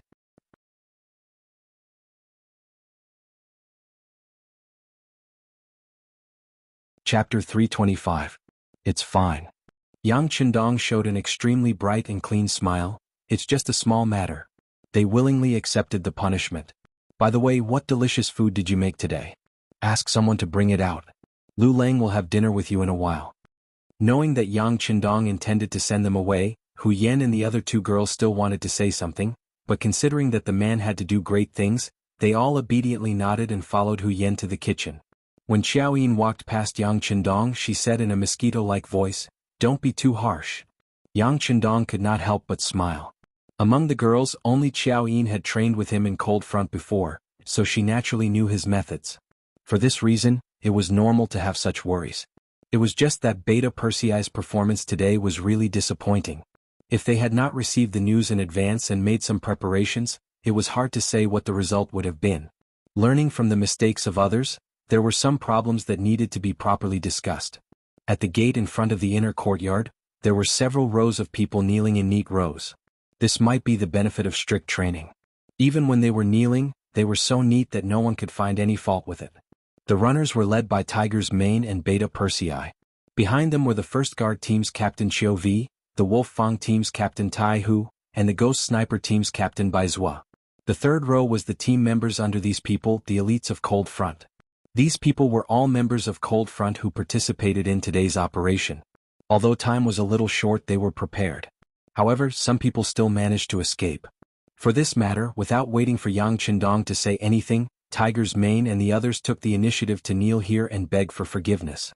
When Yang Qindong walked out of the gate, Tiger's Mane and the others raised their heads, but when they saw Dong Shuai's expression, they quickly lowered their heads. Many of these people were personally taught by Yang Qindong, and some were trained according to his principles. They could all be considered as his students. As a teacher, he usually tried his best to maintain a friendly side. However, no matter what he did, due to the difference in status, there was always a gap between Yang Qindong and the rest. Perhaps this gap wasn't that big. In fact, it was very small. However, the gap still existed. No one dared to ignore this point and no one dared to deny it. Now, Yang Qindong's expression was only slightly unpleasant, but Tiger's Mane and the others were so frightened that they lowered their heads like children who had done something wrong, waiting for the adults to punish them. Time seemed to have stopped at this moment. For more than 10 breaths of time, Yang Qindong didn't say a word. A tense atmosphere unknowingly filled the space. This kind of silence was often the calm before the storm, the prelude to the arrival of the storm. You all disappoint me. Finally, after a short period of silence, Yang Qindong spoke. When he opened his mouth to speak, a wave of pressure surged into everyone's body. That kind of feeling was like being pressed down by a 10,000-kilogram rock, giving birth to a feeling of suffocation. I was wrong to wait. Tiger's Mane, Beta Persei, and the others bowed their heads and admitted their mistakes shortly after Yang Qindong's words, as if they had turned over a new leaf. Wrong? Are you really wrong? Alright, Beta Persei, let me ask you, where did you go wrong? Yang Qindong's voice seemed to be very casual, but the anger in his voice was getting stronger. Beta Persei, who was called out, was stunned at first. He was tall and extremely skilled. He was one of Yang Qindong's most trusted guards and was often brought along to protect him. In the Yang family system, anyone who saw him would be very respectful. However, this person also had a minor problem, which was that he didn't know how to speak. When he suddenly spoke, his voice was like thunder, which had frightened countless people. Because of this, he usually tried his best not to speak if he could. Yang Qindong asked him to say where he went wrong. This made Beta Persei very confused, but since it was the young master who asked, he certainly couldn't not answer. A mistake, clang. A kick suddenly came and kicked Beta Persei's strong body. The powerful force made him unable to stand steadily and his body tilted to the side, almost falling to the ground. When he felt that the kick was from the young master, he tried to straighten his body, and his face was a little happier than before. Corporal punishment. It was the method that Yang Qindong used to train the first batch of Lung Feng. At that time they were still in the Yang family manor in Jianghu, and it was already 2 years ago. It was also because of the corporal punishment along the way that these uncultured boorish men learned their lesson and finally grew up. He still remembered that at that time, when anyone was kicked or punched by the sixth young master, not only would they not feel pain, but they would also be very happy. This represented the sixth young master's love for them, because if he didn't even want to hit you, perhaps it represented a kind of disappointment. More than 2 years later he was kicked by the sixth young master again. Beta Persei's eyes and heart were only filled with joy and excitement. You don't even know where you went wrong and you keep saying that you were wrong? Have you really thought about it? After the kick, Yang Qindong's angry voice rang out. Yes, young master, I was wrong. Beta Persei didn't seem to understand the meaning of Yang Qindong's words, and continued to express his sincerity and seriousness. Yes, you were wrong. Since you don't know where you went wrong today, the young master will tell you, but please remember this is only the first time. If you make the same mistake again, then you and all the people who made the mistake will go back to Crimson City. Haven't you always wanted to go to the battlefield? There will be many opportunities there and it should be suitable for you. Yang Qindong's voice was still a little high-pitched before, but when he talked about going back to Crimson City, his tone was much lower. Originally, Beta Persei was a little happy, thinking that after this kick, it would prove that the young master still cared about him, valued him, and trusted him. Look, now he was even helping to point out where he went wrong, wasn't he? But when he heard that they were arranged to go back to Crimson City because of one more mistake, his expression changed drastically, and his breathing became much heavier. He suddenly raised his head. Not only Beta Persei, Tiger's Mane, and the others also raised their heads, looking at Yang Qindong with fear and nervousness. Some of them wanted to go to the battlefield, wanted to gallop there, and wanted to kill the enemy to their heart's content. However, if he was chased away by the young master in order to fulfill his dream, then the meaning was completely different. When that time came, what would the other Lung Feng brothers think of them for making a mistake? If they couldn't even protect the young master, wouldn't it mean that they were incompetent? In the eyes of Lung Feng, what could be more important than protecting the young master? Everyone felt as if a heavy hammer had struck them at this moment, and their expressions became incomparably solemn. They finally felt that the young master didn't seem to be joking with them, but was serious. After thinking it through, everyone's expression became extremely serious. They didn't dare to be the slightest bit careless, and their ears pricked up at this moment, as if they were afraid of missing a single word. Report, Yang-san is here. Just as the atmosphere in front of the courtyard became incomparably solemn, Yang Wu, who was in charge of the security of the periphery of Yang village, came to the door of the inner courtyard. He acted as if he didn't see Tiger's Mane, Beta Persei and the others kneeling on the ground, but his heart was beating like a drum, and he didn't know what had happened. Bring him here. Yang Qindong thought that the security bureau really needed to be taught a lesson. They didn't even get any information about this incident, and this alone made them unqualified. After getting permission, Yang San quickly came to the gate of the inner courtyard. When he saw Tiger's Mane, Beta Persei and the others kneeling, there was a trace of surprise on his face, but soon he also knelt on the ground, lowered his head and said, "Your subordinate is incompetent." Yen Tao escaped. Escaped. Ah ha ha, not bad, not bad. Yang San's appearance made Yang Qindong laugh incessantly, and the atmosphere seemed to become even more tense at this moment. Yang San came this time with the intention of being criticized, but he didn't expect Tiger's Mane and Beta Persei to be kneeling there. At this moment he naturally knelt with them and lowered his head. There was one more person in the line. No. There were two more people, and Yang Wu also knelt in the first row. Although he still didn't know what had happened, he thought that not everyone could hear the young master's lesson. The kneeling crowd seemed to have grown a little, but it was quieter than before, which made Yang Qindong's voice even more deafening at this moment. Let's talk about Beta Persei first. You're very good at fighting, aren't you? You clearly know that the people who came are all from the underworld and have learned pure martial arts since young.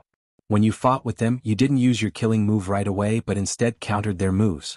You fought with them for a full 30 rounds but you didn't kill a single person. You only injured Silver Spear Song Gang. Where do you think the other comrades on the battlefield are? Is this your one-man show? Or do you think that this is a martial arts arena, where friendship comes first and competition comes second? You should know that if it weren't for the fact that the other comrades fought with all their strength and 4 of our brothers were injured, the battle line would have collapsed.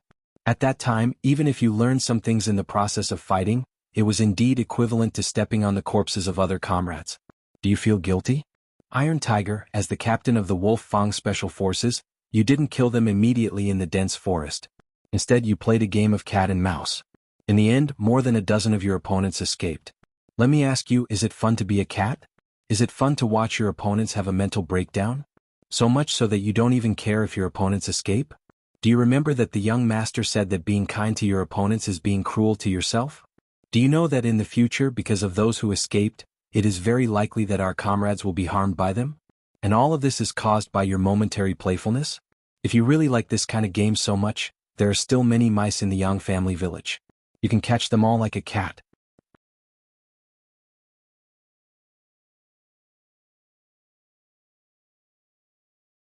Chapter 326.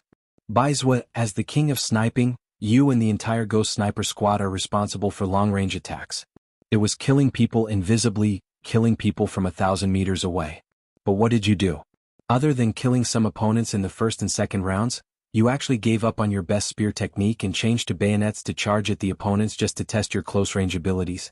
Not only did you escape from the opponents but you also injured 2 of your brothers. Whose fault is this? Yang San. I've told you before that intelligence work is very important and even plays an important role in the overall situation. You are everyone's clairvoyant eyes and ears. But what did you do? Other than the loopholes in your intelligence, you even lost information about a person. Do you know how much the Security Bureau has invested in you compared to other comrades in terms of money, reputation, and other aspects? You can't get enough returns from your generous investment. If that's the case and you still can't do a good job, then you can only be replaced. You can go back to Crimson City and join the Public Security Bureau. There seems to be a criminal police captain there, so you are suitable. There's also Tiger's Mane. According to the previous plan, after you and Qiu Vi appeared, you would charge at the enemy's rear like a gust of wind sweeping the fallen leaves. After that, you would charge at the enemy on horseback and use the advantage of your warhorse to wipe out all the enemies in one fell swoop. But what did you do? All of you stood in front of me and scared the enemies away. What's the use of standing in front of young master? To be a door god? If that's the case, Crimson City's gate will lack 2 suitable gatekeepers. You guys can fill this gap. In a short while Yang Qindong said a lot. Almost all of the people kneeling here were mentioned. Even Yang Wu, who came later, was reprimanded. He said that recently the cold vanguard outside Yang village had become more and more lazy. In the past they were required to be alerted if there was an enemy within 10 miles. But now they only noticed when the enemy was 5 miles away. Passive defense would never be as effective as taking the initiative to attack, and it would be more proactive. After a round of scolding, he pointed out some of the shortcomings that were gradually revealed. For example, arrogance, self-righteousness, disobedience, adventurous, lack of consideration for the overall situation, selfishness, disregard for the safety of their comrades, and so on. This was not a sudden thought.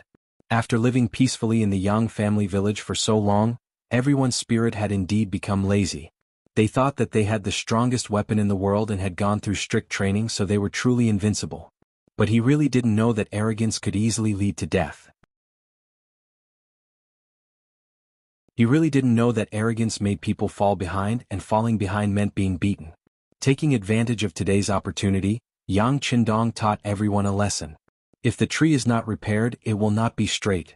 If the person is not repaired, he will be valiant. No matter how strong a person was, if they were arrogant to the point of looking down on everything, then they wouldn't be far from being defeated. From today onwards, start criticizing others and yourself. Everyone was required to participate, and before they completely recognized their mistakes, their daily training sessions would be doubled, and those who did not achieve excellent results would have their meals reduced by half. For the third time in a row, his results were still the worst. Thus he left the Yang clan manor and returned to Crimson City. His original honor as the Cold Front was revoked, and he was promoted to a civil servant. The rest of the people will return to their normal training state when they recognize their own shortcomings and pass the approval of their comrades. After dropping these words coldly, Yang Qindong turned around and walked into the inner courtyard. Just as he was leaving, he waved his hand and called Tiger's Man and the deputy director of the security bureau, Yang San. Criticism and self-criticism were the class meetings in the modern army. During training, even if they were busy, they had to take time out every day to have a small meeting.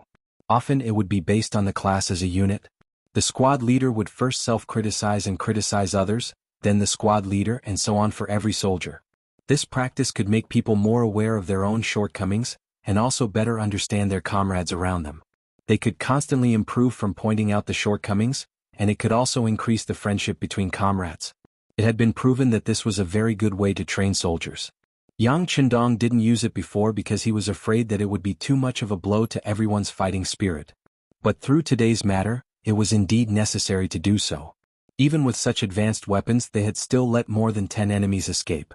This was enough to prove that the deciding factor of victory was not the advanced weapons, but the fighting spirit and the hearts of the people.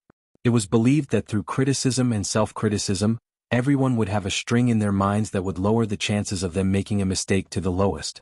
They would be able to make Cold Front stronger and faster. Yang Qindong walked at the front until he reached the garden in the inner courtyard. Tiger's Man and Yang San followed carefully behind him.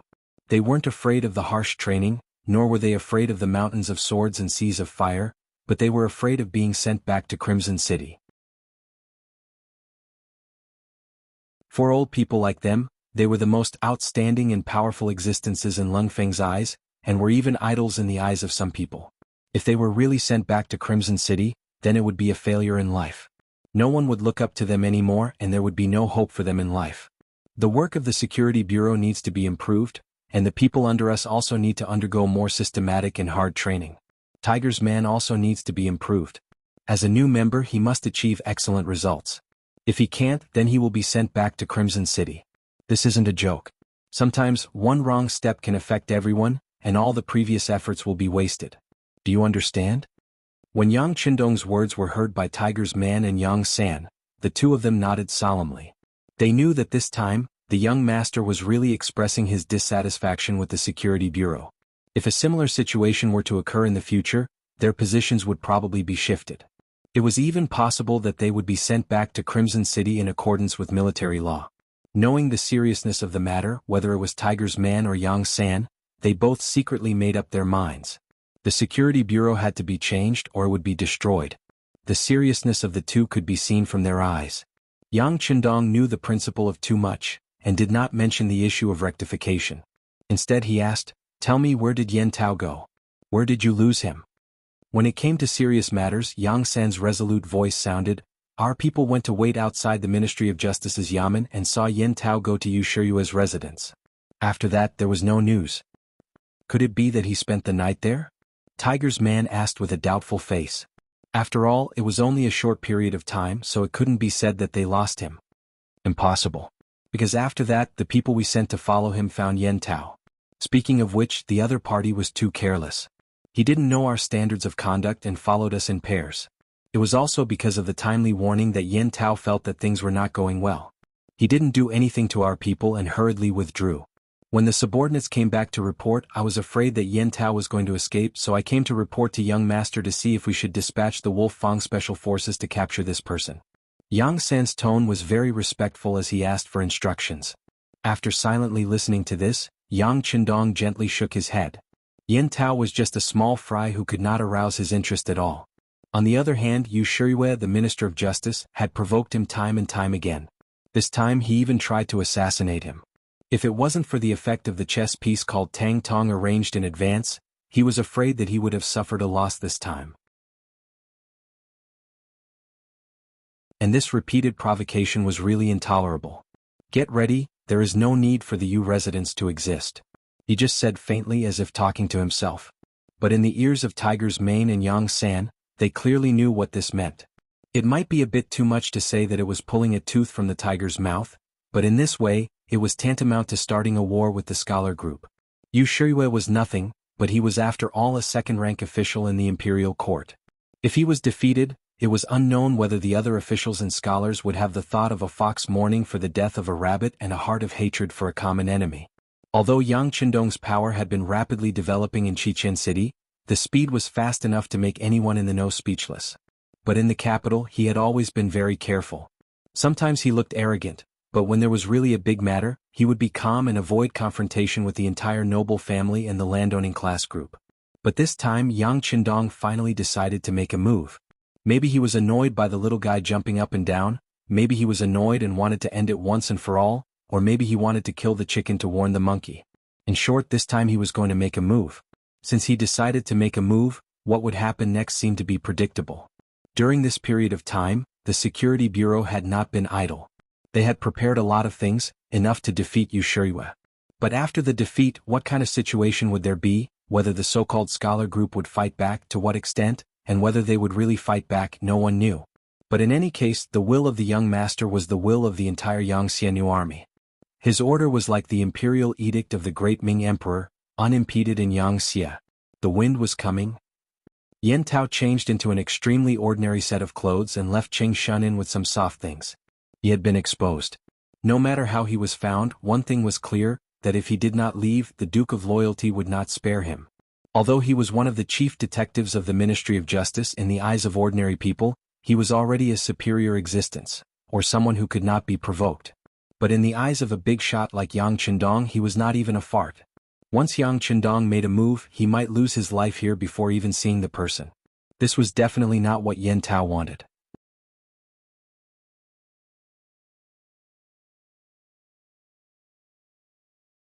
Chapter 327. He only had one choice, to leave the capital. Fortunately, the world was very large and the Ying sect was still in the south. Even if he couldn't, he still had quite a few of his fellow disciples in the south. As someone who had once roamed the Jianghu, he naturally didn't have to worry about survival. Even so, when he thought about the career he had worked so hard for, he still felt a sense of reluctance. But when he recalled the chaotic scene in the Yu residence, his reluctance was replaced by determination. Yunbi had not returned home and had even cut off all contact with his family, causing the entire Yu residence to become tense. This was precisely what he had seen with his own eyes. Perhaps Yu Shiyue had already thought of a certain possibility. If Yen Tao didn't leave now, he probably wouldn't be able to. After looking around the room, he took in a deep breath and resolutely turned around, silently leaving the capital in the middle of the night. Back to the Yu residence. His eldest grandson Yunbi had not returned home for an entire afternoon.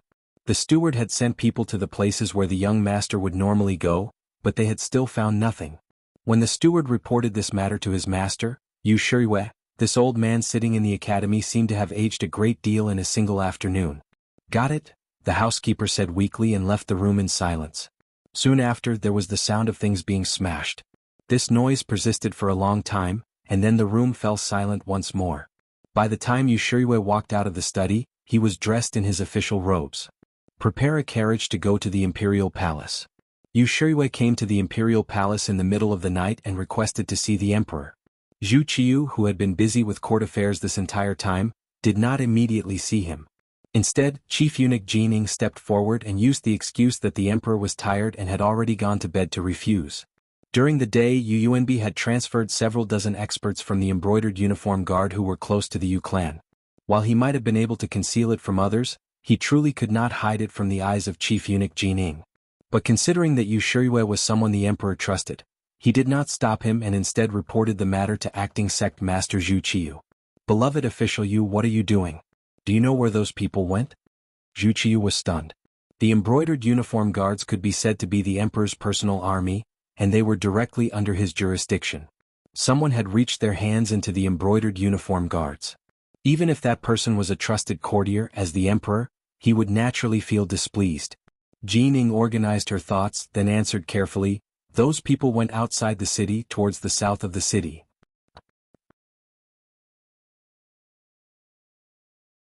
Zhu Qiyu seemed to have thought of something when she heard this. Then, she waved her hand as if she was not going to pursue the matter any further. To the side, Jining naturally wouldn't say anything. She could see that the emperor might have some feelings towards this loyal duke. She thought it would be good for someone else to knock some sense into him. The emperor didn't care, but that didn't mean Jining didn't care. As a close official of the emperor, there were many things that he needed to prepare for a rainy day. He couldn't just send people to investigate when something happened and the emperor asked him what happened, right? That kind of subject was not qualified and could not become a favored subject. Jining sent someone to wait until nightfall before news came back. The person who sent the person didn't see anything, but they smelled the scent of blood and found the scene of the murder. According to the report of an experienced spy from the East Factory, there had probably been a fierce battle and many people had died. People have died? A bloody battle? Jining formed an image in her mind. Then she shook her head. Now, no one had come to the imperial palace to see the emperor. From the looks of it, that loyal duke should be fine. If Yang Qindong was fine, then Yu Shiyue would be the only one at a disadvantage. She had a rough idea of what had happened. That night, Yu Shiyue appeared. After knowing that his request to see the emperor was fruitless, this minister of justice, an important official of the current court, and one of the representatives of the scholar officials group, actually knelt down with a plop in front of Jining, the eunuch. "Eunuch Jin, on account of my respect for you, I beg you to save my grandson." In the eyes of others, a eunuch was a hermaphrodite. Even if he had some power, it was difficult for him to enter the eyes of an important official. But now Yu Shiyue, who usually didn't even need to kneel when seeing the emperor, was kneeling in front of Jining. At this moment, Jining felt a sense of pride and satisfaction. Look, this was the so-called scholar officials, this was the so-called orthodox scholar officials. Now, wasn't he willing to kneel in front of a eunuch? But this feeling was fleeting. Jining quickly reached out to help Yu Shiyue up. "Aya, official Yu, what are you doing? This eunuch is just a eunuch, someone who serves the emperor. How can I receive such a great gift?" You can. This time my grandson has done something foolish. I'm afraid his life will be in danger. Eunuch Jin, please go find the loyal duke and ask him to release him. As for the conditions, this old man will agree. I will agree to all of them, Yu Shiyue said with tears streaming down his face. Yuanbi was his most favored grandson. Now that his son had failed to live up to expectations, the Yu family would have to rely on him in the future. Nothing could happen to him. O loyal duke. What happened? Jining asked, knowing full well. It's a long story. Yu Shiyue sighed deeply. Then he told Jining about how his eldest grandson Yu Yuanbi had been brooding over the death of his third grandson Yu Xiong. Then he said, "The young man is hot-blooded and has begged this old man to make trouble for the loyal duke many times. But this old man prioritized the overall situation of the imperial court and naturally did not allow it. Who knew that he would secretly take action and bring people to make trouble for the loyal duke? And he hasn't returned yet. He must be at the Yang family manor in the southern part of the city. Eunuch Jin has a lot of faith, so please help me save my grandson. The Yu clan will never forget such a great favor." After saying this, Yu Shiyue was about to kneel again. Jining quickly stopped him. "Lord Yu, don't be anxious. This is not a small matter. Please allow this eunuch to consider it carefully. Eunuch Jin, please help this old man. In the future, this old man will follow Eunuch Jin's lead." Seeing that Jining seemed to be hesitating, Yu Shiyue was afraid that the other party would reject him, so he immediately made a heavy promise. The promise of a second-rank official was extremely important. Even Jining had to weigh the weight of this promise. He nodded and said, "All right, let this eunuch think about it carefully. It's late today. Tomorrow we'll go to the Yang family manor and ask for him." Jining couldn't refuse the loyalty of a minister, so he finally agreed. At this point, Yu Shiyue also let out a long sigh of relief. Although he really wanted to go save his grandson now, the other party had already agreed. It wouldn't be good to rush him and make him unhappy. Yushiriwa left in the end. At this moment he was looking forward to the arrival of dawn more than anyone else. However, for Yunb he had the same feeling. Every day felt like a year. He was used to being high and mighty. Even when he ate and dressed in the manner, he had servants to wait on him. But now he was being hung up. The fear caused his nerves to be constantly tense. In addition, he had been shot and had lost a lot of blood. It didn't take long for him to feel sleepy. Every time this happened, there would be a loud noise by his ear, or cold water would be splashed on him, preventing him from falling asleep. Under this torment, Yunb's thoughts entered a muddle-headed state. When someone asked him about it, he blurted out a lot of things in a daze. Even he himself didn't know what he was talking about when he said those things subconsciously. That's enough. Have you written it all down? Yang Lu, who was in charge of the interrogation, looked at the member of Cold Front who cooperated with him. I've written it all down. The member of Cold Front who passed the stenographer test put down his pen with a sense of accomplishment. Then he looked at Yang Lu with a bright smile. He probably also knew that with what Yunb had said, the so-called Great Ming Dynasty's Minister of Justice, Yu Shirue, would definitely die. Okay, let's go see the young master. Yang Lu's eyes were also filled with excitement, as if he had done something great. Not long after, a few figures quietly left Yang village. Not long after, the information they carried was sent to the security bureau in the capital. Then, it was distributed to the residences of several important officials in the imperial court. Who residence? There was no court session today. Ming woke up very early. Perhaps it was because he was old and didn't sleep as much, or perhaps it was because he felt that something was going to happen. Ming didn't know what exactly happened yesterday, but his son was one of the officials of the embroidered uniform guard. Naturally, he knew a little about the embroidered uniform guard and the East Military Depot moving people out of the city. Moreover, based on his many years of experience, he believed that this matter had something to do with his grandson-in-law. Ming didn't know how to evaluate Yang Qindong. He was young, talented, knowledgeable in military affairs and business. He had relied on himself to win the title of duke before the age of 20. Even when the Great Ming was founded, no one had been able to do such a thing. Just from these aspects alone, this grandson-in-law was very satisfactory. With this sort of in-law, the Hu clan would have no worries for at least several decades. Moreover, from the information he had gathered from various sources, his relationship with his granddaughter Yen'er was extremely good. The husband and wife respected each other and loved each other very much. It was impossible to find any fault with this. This sort of grandson-in-law could be said to be 1 in 10,000, or even 1 in 100,000. It was precisely because he was too young that he showed off his ability. Because of his great achievements, he had earned the emperor's suspicion, and he had repeatedly offended others in the imperial court, becoming the target of public criticism several times. At first, Hu Xiao thought that Yang Qindong had done this on purpose. He didn't want to have a good relationship with the important officials in the imperial court so that he could tell Daizong Zhu Qiyu that he didn't have the intention of starting a faction, and that he didn't want to form a small faction. You can rest assured. With this thought, Ming was greatly relieved, believing that this was the result of him becoming an official. His many years of experience in the imperial court told him that imperial favor was vast and mighty, but imperial favor could also make a person fall from heaven to hell.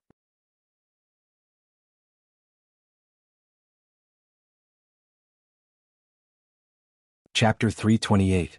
As time passed, this impression slowly changed and Hu Xiao began to have more thoughts. This grandson-in-law did not make friends with important officials not because he wanted to clear his name, nor was it to show off to others. It seemed that he truly did not want to make friends with them, and even seemed to look down on these important officials. As soon as this thought appeared in his mind, Hu Xiao was given a fright. He had seen many arrogant people, and there were countless people who thought they were talented when they were young. Because they were too smart, they always looked down on others. Such people were lonely. However, this kind of thinking was not desirable, because reality would tell them that if they did not work together and rely on others, they would never be able to do anything. However, in Yang Qindong's eyes this was not the case. He was an expert who could do things without relying on others. For example, the establishment of the immortal abode in heavens beyond heaven did not rely on other factions. Yang Bao's establishment was even before he had made a name for himself. Later on, the Yang family bank became a hot topic, and its influence spread far and wide without anyone's help. Even Hu Xiao, an elder who was related to him by blood, did not even ask for help. Yet he had done these things. Not only that, he had done so well. Even though he had been suppressed a while ago, he had managed to survive without any major chaos. He was an oddity among oddities, yet he could do everything well. Even if Hu Xiao wanted to find fault with him or even lecture him as an elder, he could not find a suitable reason. This made Hu Xiao feel vexed. Perhaps it was because he had seen too many beneficial things in his life. Back when Yang Qindong wanted to marry his granddaughter, he had thought that Yang Qindong wanted to borrow his power. At the time it was not just him. Many people thought this way as well. Yang Qindong wanted to borrow his power, so how could Hu Xiao not think the same? If the Hu clan wanted to develop, if they wanted to have good fortune, and if they wanted to continue, they also needed a strong alliance. In addition, his granddaughter, Hu Yin, was also very fond of this marriage, so he had agreed after deep thought. For this reason, Hu knew how many people in the capital envied him. However, all of this changed on the day of their wedding. On the same day, Yang Qindong not only married Hu Yin, but also took in 3 concubines. Even though he had said that he had discussed this matter with the Hu clan, only Hu Xiao knew that he had been completely unaware of this matter from beginning to end. This was tantamount to slapping his old face, but he couldn't say anything about it. He couldn't tell others that he didn't know anything. If he did, wouldn't he be slapping himself in the face? He suppressed the anger in his heart, thinking that in the future, when Yang Qindong came to ask him for help, he must give him a good beating. He had waited for such an opportunity for a long time, but Yang Qindong had never once asked him for it. On the contrary, they would send a lot of priceless gifts during festivals. Because of this, the Hu clan became even more prosperous. Some of the younger generation and side branches in the bureaucracy naturally benefited from this. They no longer needed to rack their brains and rely on their positions and power to do things they didn't want to do. On the contrary, this allowed them to establish themselves more upright and flourish in the bureaucracy. Normally, an official clan would have the support of a large financial group behind them. However, there was no one like Yang Qindong, who only gave and didn't ask for anything in return. As a result, the Hu clan could do things more openly. Even if an enemy wanted to make trouble for them, it would be difficult for them to find a reason. Because of their selflessness, many of the Hu clan's officials were more upright.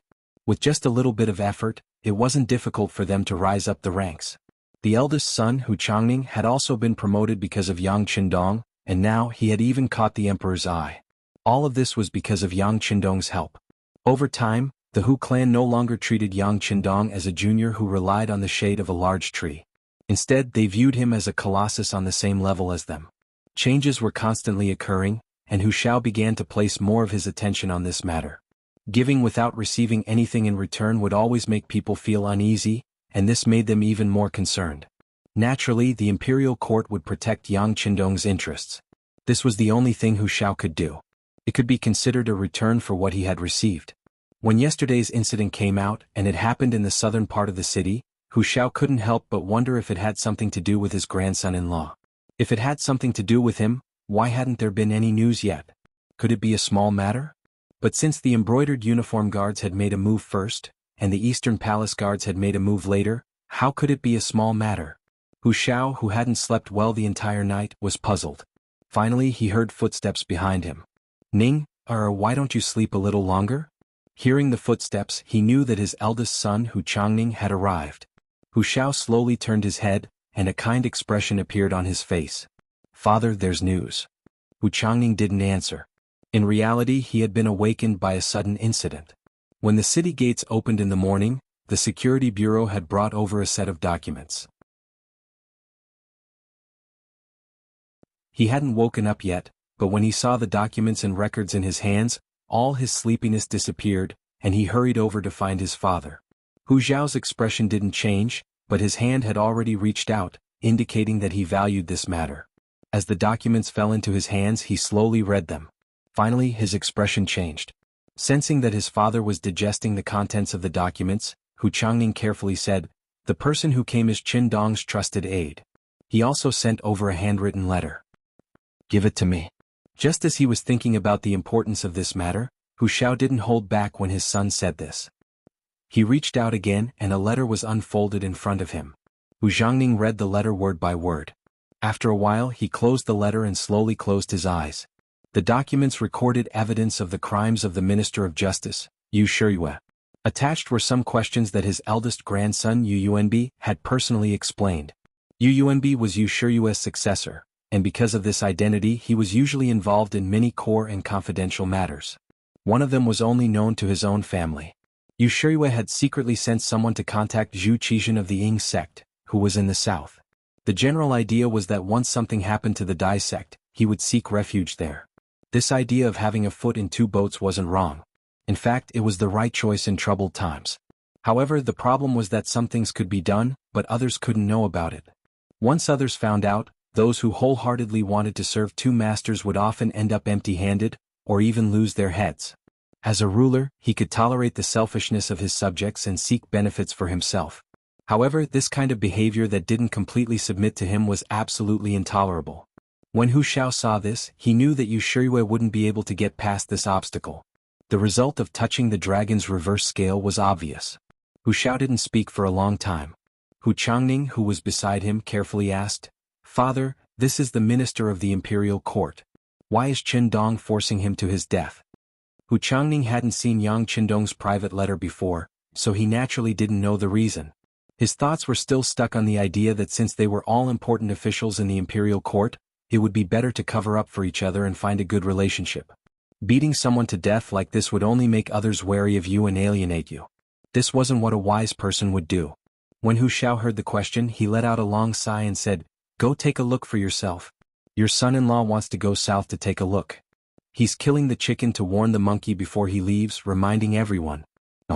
No, it should be said that he's directly killing the monkey."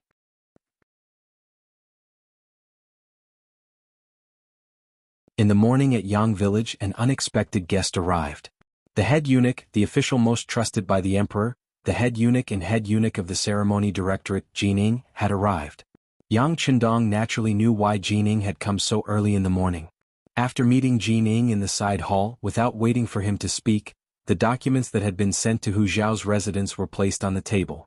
When Jining picked them up one by one and read through them, especially when it was written that Yu Shiyue had privately contacted Zhu Qizhen and expressed his loyalty. It was also written that the correspondence was in a secret room in Yu Shiyue's study. Jinying's face burned with anger. Originally, he had come with the intention of interceding on Yu Shiyue's behalf. Everyone was in the imperial court and would see each other frequently, so it was good for everyone. Most importantly, he had the loyalty of a minister. With his position at the emperor's side, he would play a crucial role. But now he didn't dare to say anything, much less ask for mercy. Being at Zhu Qiyu's side, Jining naturally knew what the emperor liked and disliked. Yu Shiyue's two-mindedness was already intolerable to Dai Zong. In other words, Yu Shiyue had been abandoned from this moment on. Next would be the extermination of his family. At this moment, interceding on Jinying's behalf was an unwise act. Jining was so smart. Why would he speak up? This Yu Shiyue is really hateful. Duke of loyalty and courage, don't worry. With these things, I will immediately send people to search Yu Manor. I will definitely punish him severely. He gritted his teeth and looked angry. At this moment, Jinying's performance was perfect. Those who didn't know would never have thought that he was still thinking about offending Yu Shiyue when he came. Jinying's attitude was completely within Yang Qindong's expectations. Then let's report this to the emperor and handle it. With just one sentence, Yang Qindong also expressed his thoughts. He would not suppress this matter. Even if Jining wanted to cover up for Yu Shiyue, he would announce everything to the public. At that time, it would only implicate even more people who spoke up for the Yu family. After knowing Yang Qindong's attitude, Jining understood that there was no turning back. However, he was even more curious. With these things in his hands, if it were him, he would have many options. For example, he could threaten Yu Shiyue and then use him for his own purposes. But why did Yang Qindong insist on making the matter public and putting Yu Shiyue to death?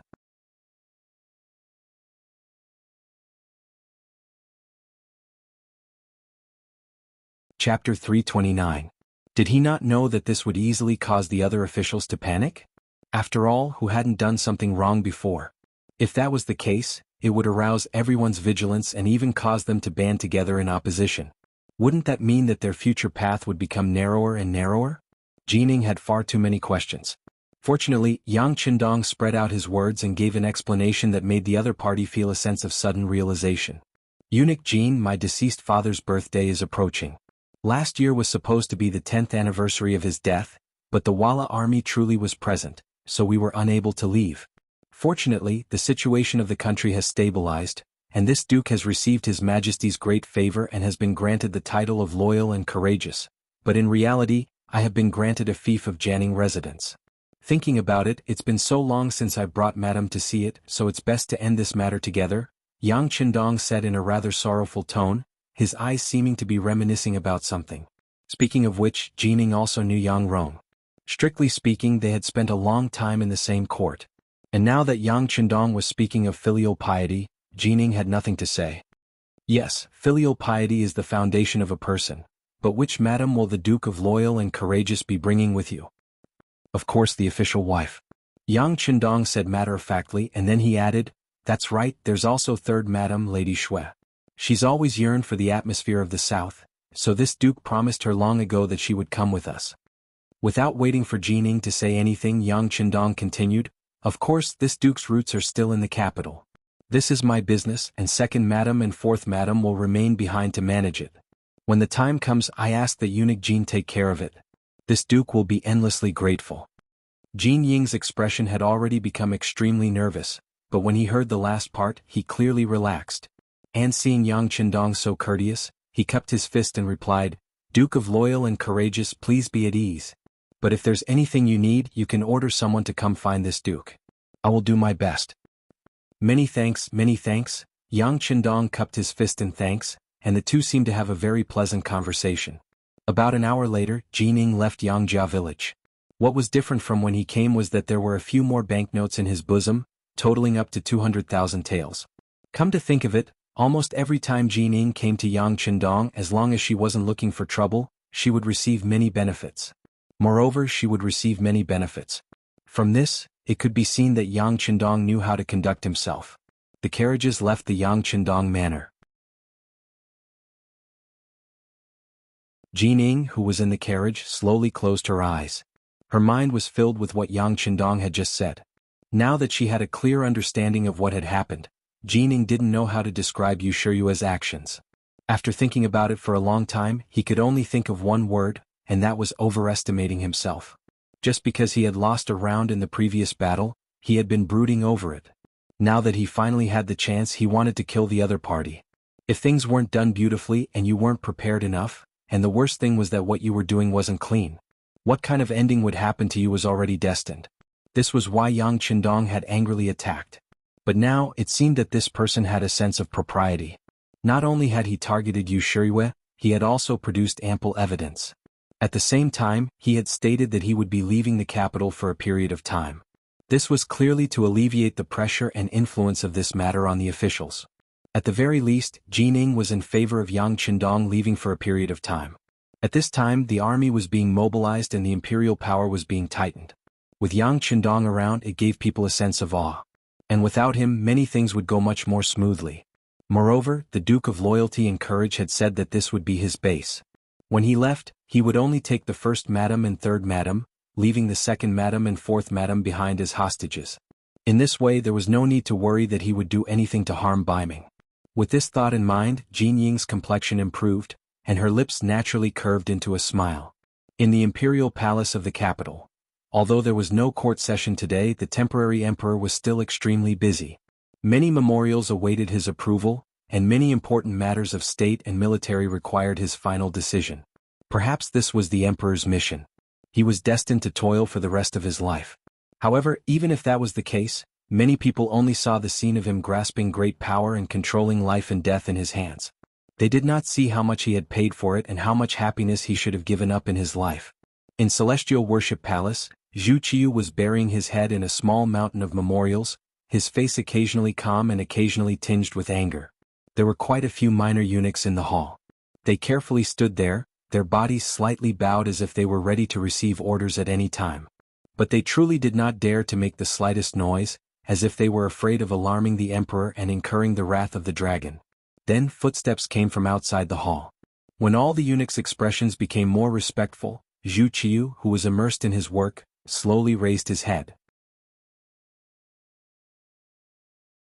After a casual glance, he continued to read the memorials in his hands. He said, "Official Jin has returned. Long live the emperor, long live the emperor." As usual, after Jining knelt and paid her respects, she stood up and carefully walked to the front. She walked to Zhu Qiu's side and said softly, "Your Majesty, there has been a change in the situation." Zhu Qiu seemed to have heard her, but also seemed not to have heard her. At least, he did not do anything out of the ordinary. But Jining, who was used to serving him, knew that Zhu Qiu had completely listened. She continued in a small voice, "Your Majesty, Yu Shirui is suspected of treason." As if suddenly awakened, Zhu Qiu abruptly turned his head. He glared fiercely at Jining and said, "Qing, say that again." Jining knelt on the ground with a thump. As if she was frightened, she continued, "Your Majesty, Yu Shirui has secretly contacted Zhu Qizhen of the Ying sect. He has the intention to submit." Bastard. When he heard Zhu Qizhen's name, Zhu Qiu's expression was clearly furious. But no one knew whether he was scolding Jining or Yu Shirui. Because of Zhu Qiu's anger, the temperature in Fengtian Hall seemed to have dropped. The other eunuchs bowed even lower. At this moment, it was so quiet that even the sound of a pin dropping could be heard. After about 3 or 4 breaths, Zhu Qiu seemed to have adjusted his state of mind. His voice was no longer as frightening as before. Perhaps he had slowly begun to digest this news. "We have treated Yu Qing well. How could he do such a thing? Do you have sufficient evidence for this? This subject has just returned from Yang village. Everything was told by the Duke of Loyalty and Courage. I heard it from Yu Shirui's eldest grandson Yu Yuanbi. It should not be false. But after all, this involves the position of minister. This subject did not dare to make any rash comments and did not send anyone to obtain evidence. Send someone to get it? We want to see the evidence. We want to see the evidence." Zhu Qiu's voice grew louder and louder as if his anger was rising. "Yes, this subject will send someone to do so. Your Majesty must take care of your health." Seeing that Zhu Qiu was in a fit of rage, Jining knew that no matter what he said now, the other party would not believe him. He spoke as he retreated. He was not afraid. He just wanted to give the emperor time and space to digest this news. The emperor was also a person. He also had emotions. The so-called not showing his emotions, usually referred to in front of outsiders such as eunuchs. Usually Zhu Qiu would not fake it. Jining was well aware of this. That was why he retreated to give the emperor time to adjust. Of course, he also needed to obtain the evidence. You matter. A night had passed. They had sent out all the men they could, but there were still no clues.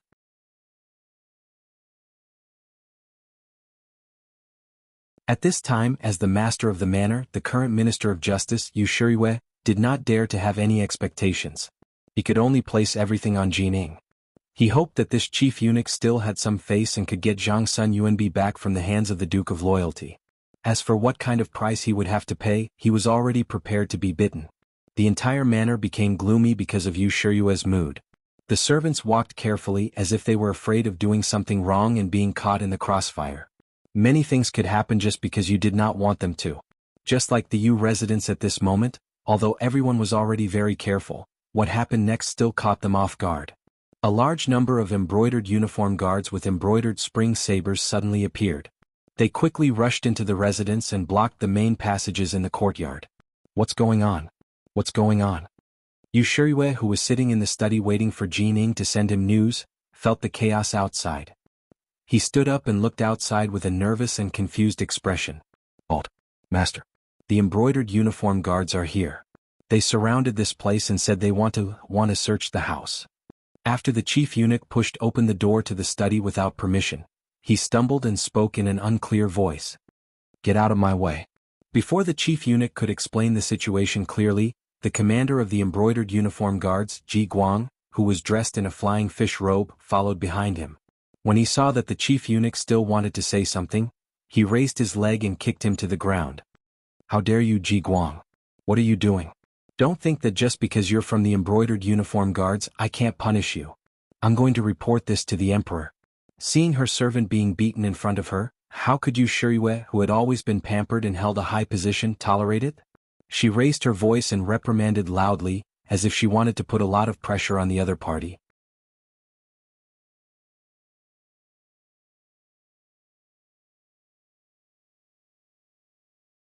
Chapter 330. Yu Shirui was the Minister of Justice.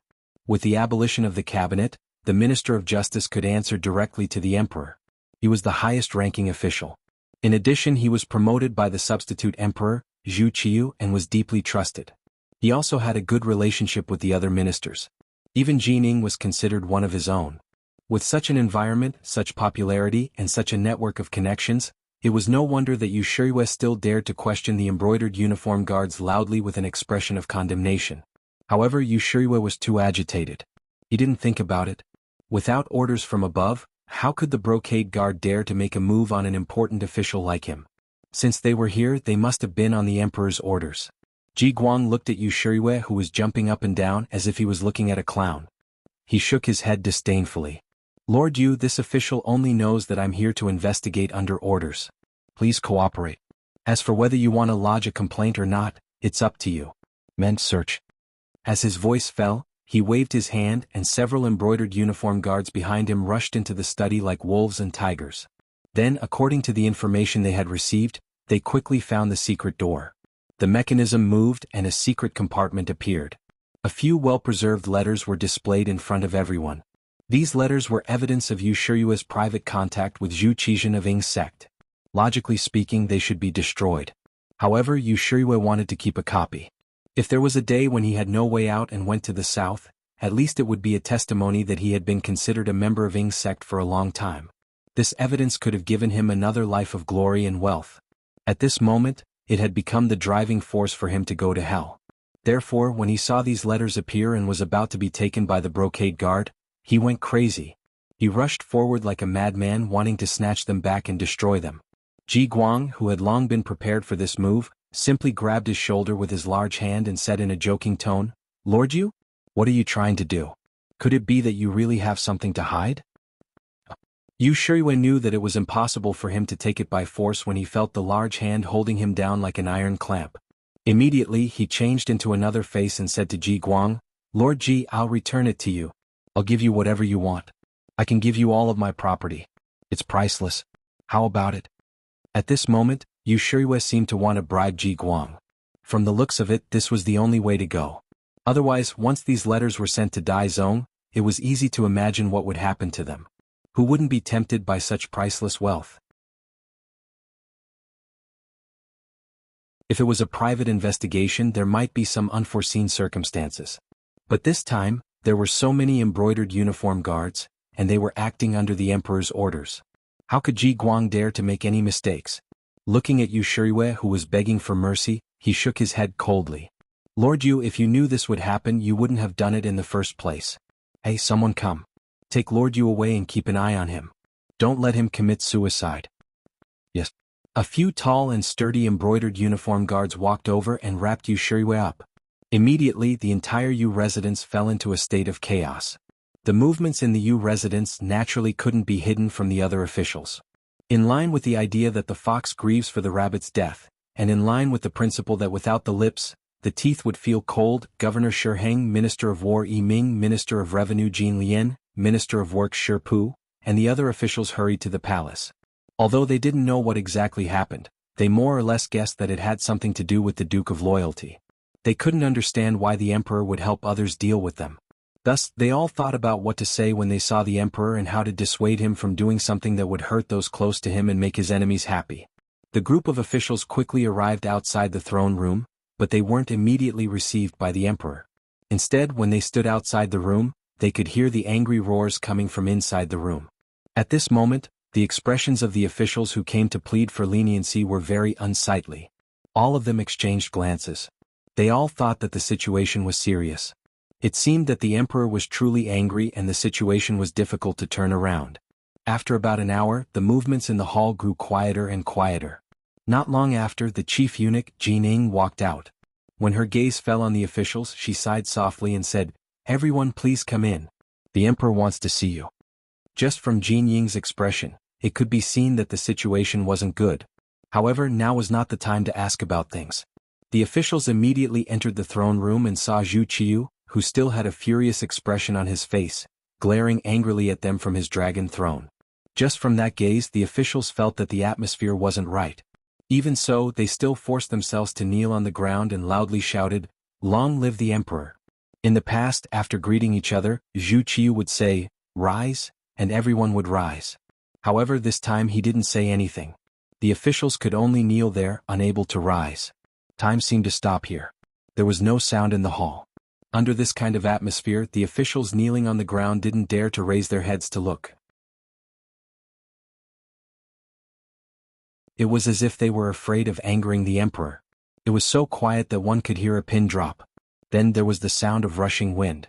Following that, letters were thrown through the air and landed at the feet of the kneeling officials. Take a look. These are the so-called loyal officials. They received my trust and were entrusted with important tasks. Now they turn around and do such a rebellious thing. They are truly unworthy of being an official, unworthy of being an official. Do you still want to plead for mercy on his behalf? Could it be that you are the same as him and have done such a rebellious thing? The letters flew everywhere. Soon the officials reached out to pick them up. After glancing at them, they felt their scalps go numb. This was a letter that Emperor Yingzong had personally written to Yu Shiyue. The officials could be considered old officials under Zhu Qixin. Naturally, they wouldn't mistake the emperor's calligraphy. Knowing what this was, they also understood why Zhu Qiyu was so angry. They also understood that this time, Yu Shiyue really couldn't be saved. As an official, wanting to serve two masters was originally intolerable. Not to mention that his weakness had fallen into the hands of others. If he didn't die, who would die? The result was clear at a glance. No one was willing to say anything for Yu Shiyue. On the contrary, everyone was thinking about how to make Zhu Qiyu believe them. They didn't want to be affected by this matter. Naturally, among the kneeling officials, there were also some who were like Yu Shiyue. They had secretly sent messages to Zhu Qixin.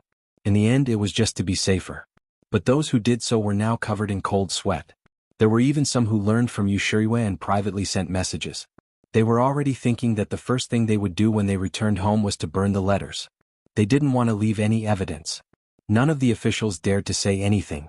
One by one they kowtowed to the ground and shouted that they were guilty. It was as if they wanted to repent and repent. Zhu Qiyu, who was sitting on the dragon throne, looked at this scene very seriously. He was very clear in his heart. He was afraid that even among these kneeling officials, there would still be some who were half-hearted. However, he couldn't kill them all. He had to give the imperial order, but in the end he still needed to rely on them to do the actual work. If he killed whoever he suspected, wouldn't that mean he would become a commander without an army? However, since there were signs of something happening, he was unwilling to let it go so easily. This was the reason why he was doing this, to intimidate the enemy. Although Yu Shiyue's betrayal made him burn with anger, it wasn't to this extent. After all, he was only a minister of justice. After killing him, there would be more suitable people to step forward. But he still pretended to be so angry in front of all the officials. It was to tell everyone that if anyone dared to do this in the future, the consequences would be severe. Seeing that everyone was saying that he was guilty, Zhu Qiyu felt the strength of imperial power. He felt that at this moment, his aura of a monarch could finally shake the world. Not only did you have to be ruthless and arbitrary in governing a country, but you also had to be humble. Blindly suppressing people for a long time would only lead to more backlash. This wasn't what a wise person would do. In the next breath, Emperor Daizong changed his face and said, "Officials, you may rise. I know that you are all loyal officials, completely different from Yu Shiyue. In the future, the great Ming dynasty will need to rely on us to govern together. Give a carrot after a stick." This set of extremely ancient governance methods was universal at any time. Just like now, after hearing Zhu Qiyu's words, all the officials in the throne room shed tears of gratitude. They kept praising the emperor's wisdom, saying that Daizong was the #1 emperor in all of history and so on. After a wave of praise, it was time to do the actual thing. Many people criticized Yu Shiyue on the spot. There were even people who directly said that such an impure official should be beheaded in public as a warning. Of course, Yu Shiyue had to be killed. Not only that, they had to make a big scene as a warning to those officials who also had second thoughts. Zhu Qiyu had a clear understanding of this point. Of course, he approved the officials' requests. He also said that the Ministry of Justice, the Supreme Court, and the Embroidered Uniform Guard would jointly investigate and announce his evil deeds to the world as a warning to everyone. Among the officials who pleaded for leniency, the left Assistant Minister of the Ministry of Justice, Su Yozhen, was among them. He was probably the one who benefited the most out of these people. He took this opportunity to finally take a step forward and take over the Ministry of Justice's position. Even though he hadn't been promoted to the position of Minister of Justice yet, from the looks of it, it wouldn't be long before that day came. At this moment, while he was excited, he also felt a sense of fear towards the Duke of Loyalty, Yang Qindong. He was able to get to where he was today because of his hard work, but more of it was because of Yang Qindong's plan. Now that he was finally going to obtain power, Su Yozhen's first thought was to be obedient. Otherwise, who knew if today's Yushirue would be him tomorrow?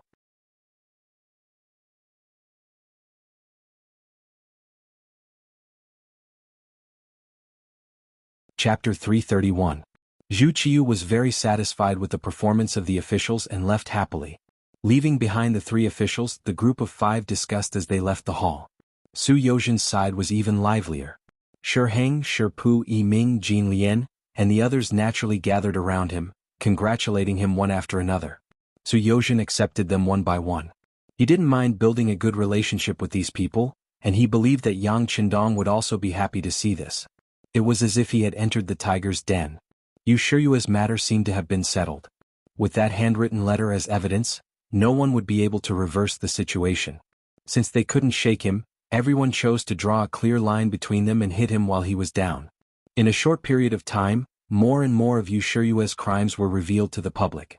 Even the family members of the guilty official, Li Wenxiao, were dug up, and evidence of Yushiyue's crimes were brought out. But relatively speaking, this was just a stone in the well. After his private contact with Zhu Qizhen was exposed, his fate was already sealed. From Yu Xiong's death to Yushiyue's imprisonment, it had only been a few months since the Yu clan's defeat. Anyone who knew the inside story knew that while it was one thing to seek death, it was more to do with loyalty. For a moment, Yang Qindong couldn't help but become the target of public criticism. Fortunately, he had already prepared a countermeasure. At this moment he was packing up his things and preparing to leave the capital. Yushiyue's case was in its final stages. With the tacit approval of Dai Zong and Zhu Qiyu, the consequences could already be imagined. Yuanbi was also released by Yang Qindong.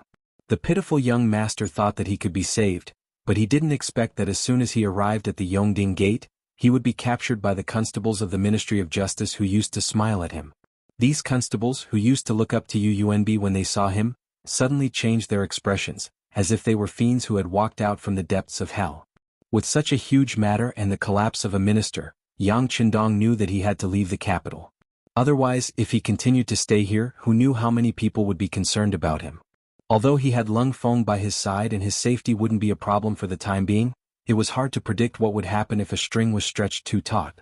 He would never do something as stupid as putting himself in the center of a whirlpool. When the matter was done, he left with a flick of his sleeve, concealing his achievements and fame. This was what a wise man should do. Fortunately, the acting ancestor emperor already knew about his departure, and judging from his attitude, he was very much in favor of it. No matter what, Yang Qindong's existence was a kind of pressure. Although he couldn't see it, he could feel it. If this person could leave for a while, not only would the influence of Yushiyue's incident fade, but it would also allow the emperor to do more things without any distractions. With the emperor's tacit approval, the news that Yang Qindong would be leaving for a period of time was made public in the Yang family manner. First, it was the Yang Family Academy, where the first batch of students was about to graduate. Originally, there were a total of 101 students including Junko, but only 48 of them were able to persist until the end. There was no lack of outstanding students who were eliminated at the very end. Although less than half of them had graduated, Yang Qindong was still extremely satisfied. He was extremely concerned about their placement, even going so far as to speak with each of the 48 students to understand their thoughts and make the most appropriate arrangements. For example, Feng Ku, who had once been a destitute scholar, was extremely intelligent and quick-witted. He was often very interested in the topics Yang Qindong taught in his classes, especially physics and chemistry, and the things that people regarded as craftsmen. He was able to deduce many things from one example.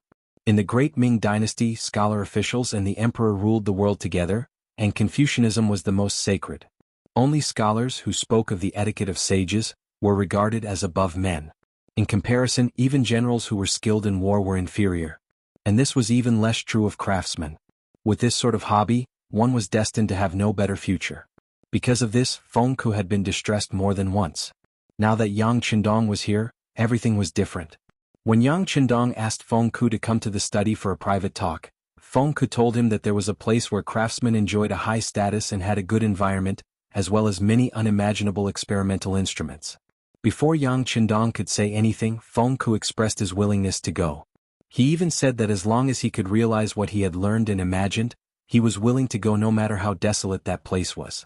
In this way, Feng Ku was arranged to go to Chichen City, where he would first be assigned to work in the arsenal. As for his future development, it would depend on his personal ability. Chang Qianhao, the son of the Chang family from Jiangnan. He was very proficient in business. After many days of learning, Yang Qindong used his personal charm to infect this person, making him one of his staunch followers. This time he would follow Yang Qindong to the south.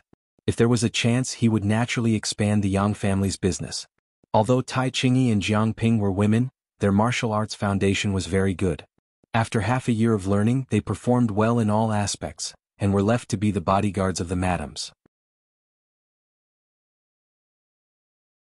In the study, Yang Qindong took out two seemingly very small Browning women's pistols.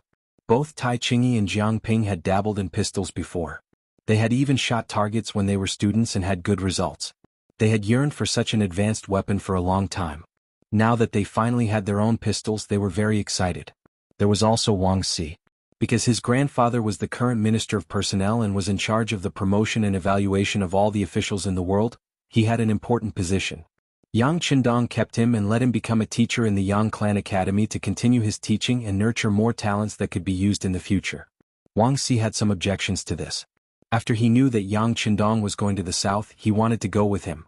His teacher had said before that it was better to travel 10,000 miles than to read 10,000 books. For this matter, Yang Qindong talked with him in private for more than 2 hours, and said that this was still a test for him. As long as he passed, there would be a day when he would be released, and he would be entrusted with important tasks. Wang Si didn't know what it meant to be entrusted with an important task. However, since his teacher was the one who said it, he naturally wouldn't doubt it and agreed. He also said that with him there, the Yang family village would be fine and that his teacher could leave without worry. The group of students were arranged according to their strengths and characteristics. After the matter of the academy was settled, Yang Fu, who was in charge of the Yang family's business, was also called to the Yang family village. Yang Fu was Yang Qindong's cousin.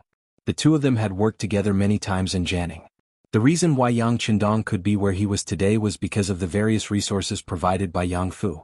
Of course, in return, Yang Fu was now in charge of the Heavens Beyond Trading Company, the Yang family's bank, and the trade with the Northern Wall. He had great authority, and the benefits he received were also very generous. After receiving benefits, Yang Fu respected Yang Qindong even more. After being summoned, he dropped everything in his hands and rushed over. The two of them talked in the study for a long time. Then Yang Fu left in high spirits. Not long after Yang Fu left, he returned to the capital and went to find Wuqing Bo, who was now the military governor, Shiheng. He said that he was willing to pay a sum of money to ask the other party to send an army to protect the business. In particular, the trade with the Walla was the most important. According to Yang Qindong's intentions, once he left, Lung Feng wouldn't be able to participate too much in protecting the caravan with Walla. Due to the lack of military strength, the original company of protection troops had to be reduced to a squad. The reduction of military strength required other people to take over. Thus he locked his gaze on Shiheng.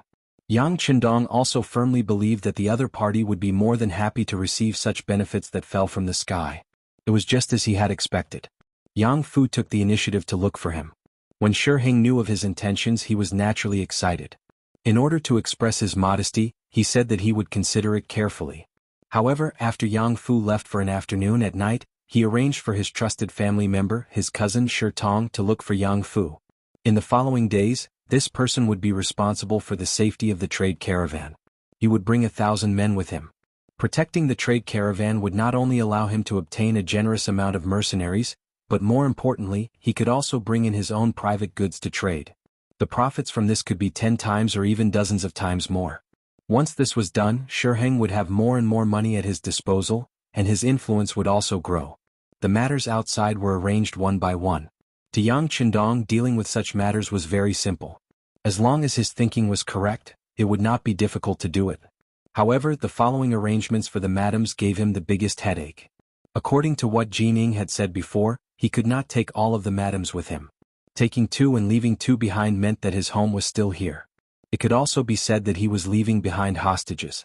First Madame Hu Yen and third Madame Shui, who were called along, were naturally happy and delighted. Second Madame Qiao Yin and fourth Madame Lady Xiang, who were not called, were naturally not in a good mood. This was especially true for Qiao Yin. She had been Yang Qindong's personal maid before and had never left the young master's side since she was young. Even during the trip to Crimson City she had followed him all the way. Now that they were suddenly separated, it was easy to imagine how reluctant she was to part with him. For this reason Yang Qindong accompanied Xiao Yin alone for the entire night. Under the dual attack of actions and words, Xiao Yin was finally persuaded. Not to mention actions, Xiao Yin practically spent the rest of the night begging for mercy. In terms of words he said, "People will eventually grow up. I already have 4 madams, so I have more to take care of in terms of basic necessities. Xiao Yin does not have to be as busy as before. This separation is also for the sake of better reunion in the future." You're tuning in to the Han Li's Wuxia Adventures YouTube channel. We're so grateful for your support, and don't forget to subscribe to join us on this incredible journey through captivating stories. Your generosity through donations truly makes a world of difference, as it's the primary source of revenue that allows me to expand and enhance this channel for you. Thank you from the bottom of my heart for being a part of this adventure.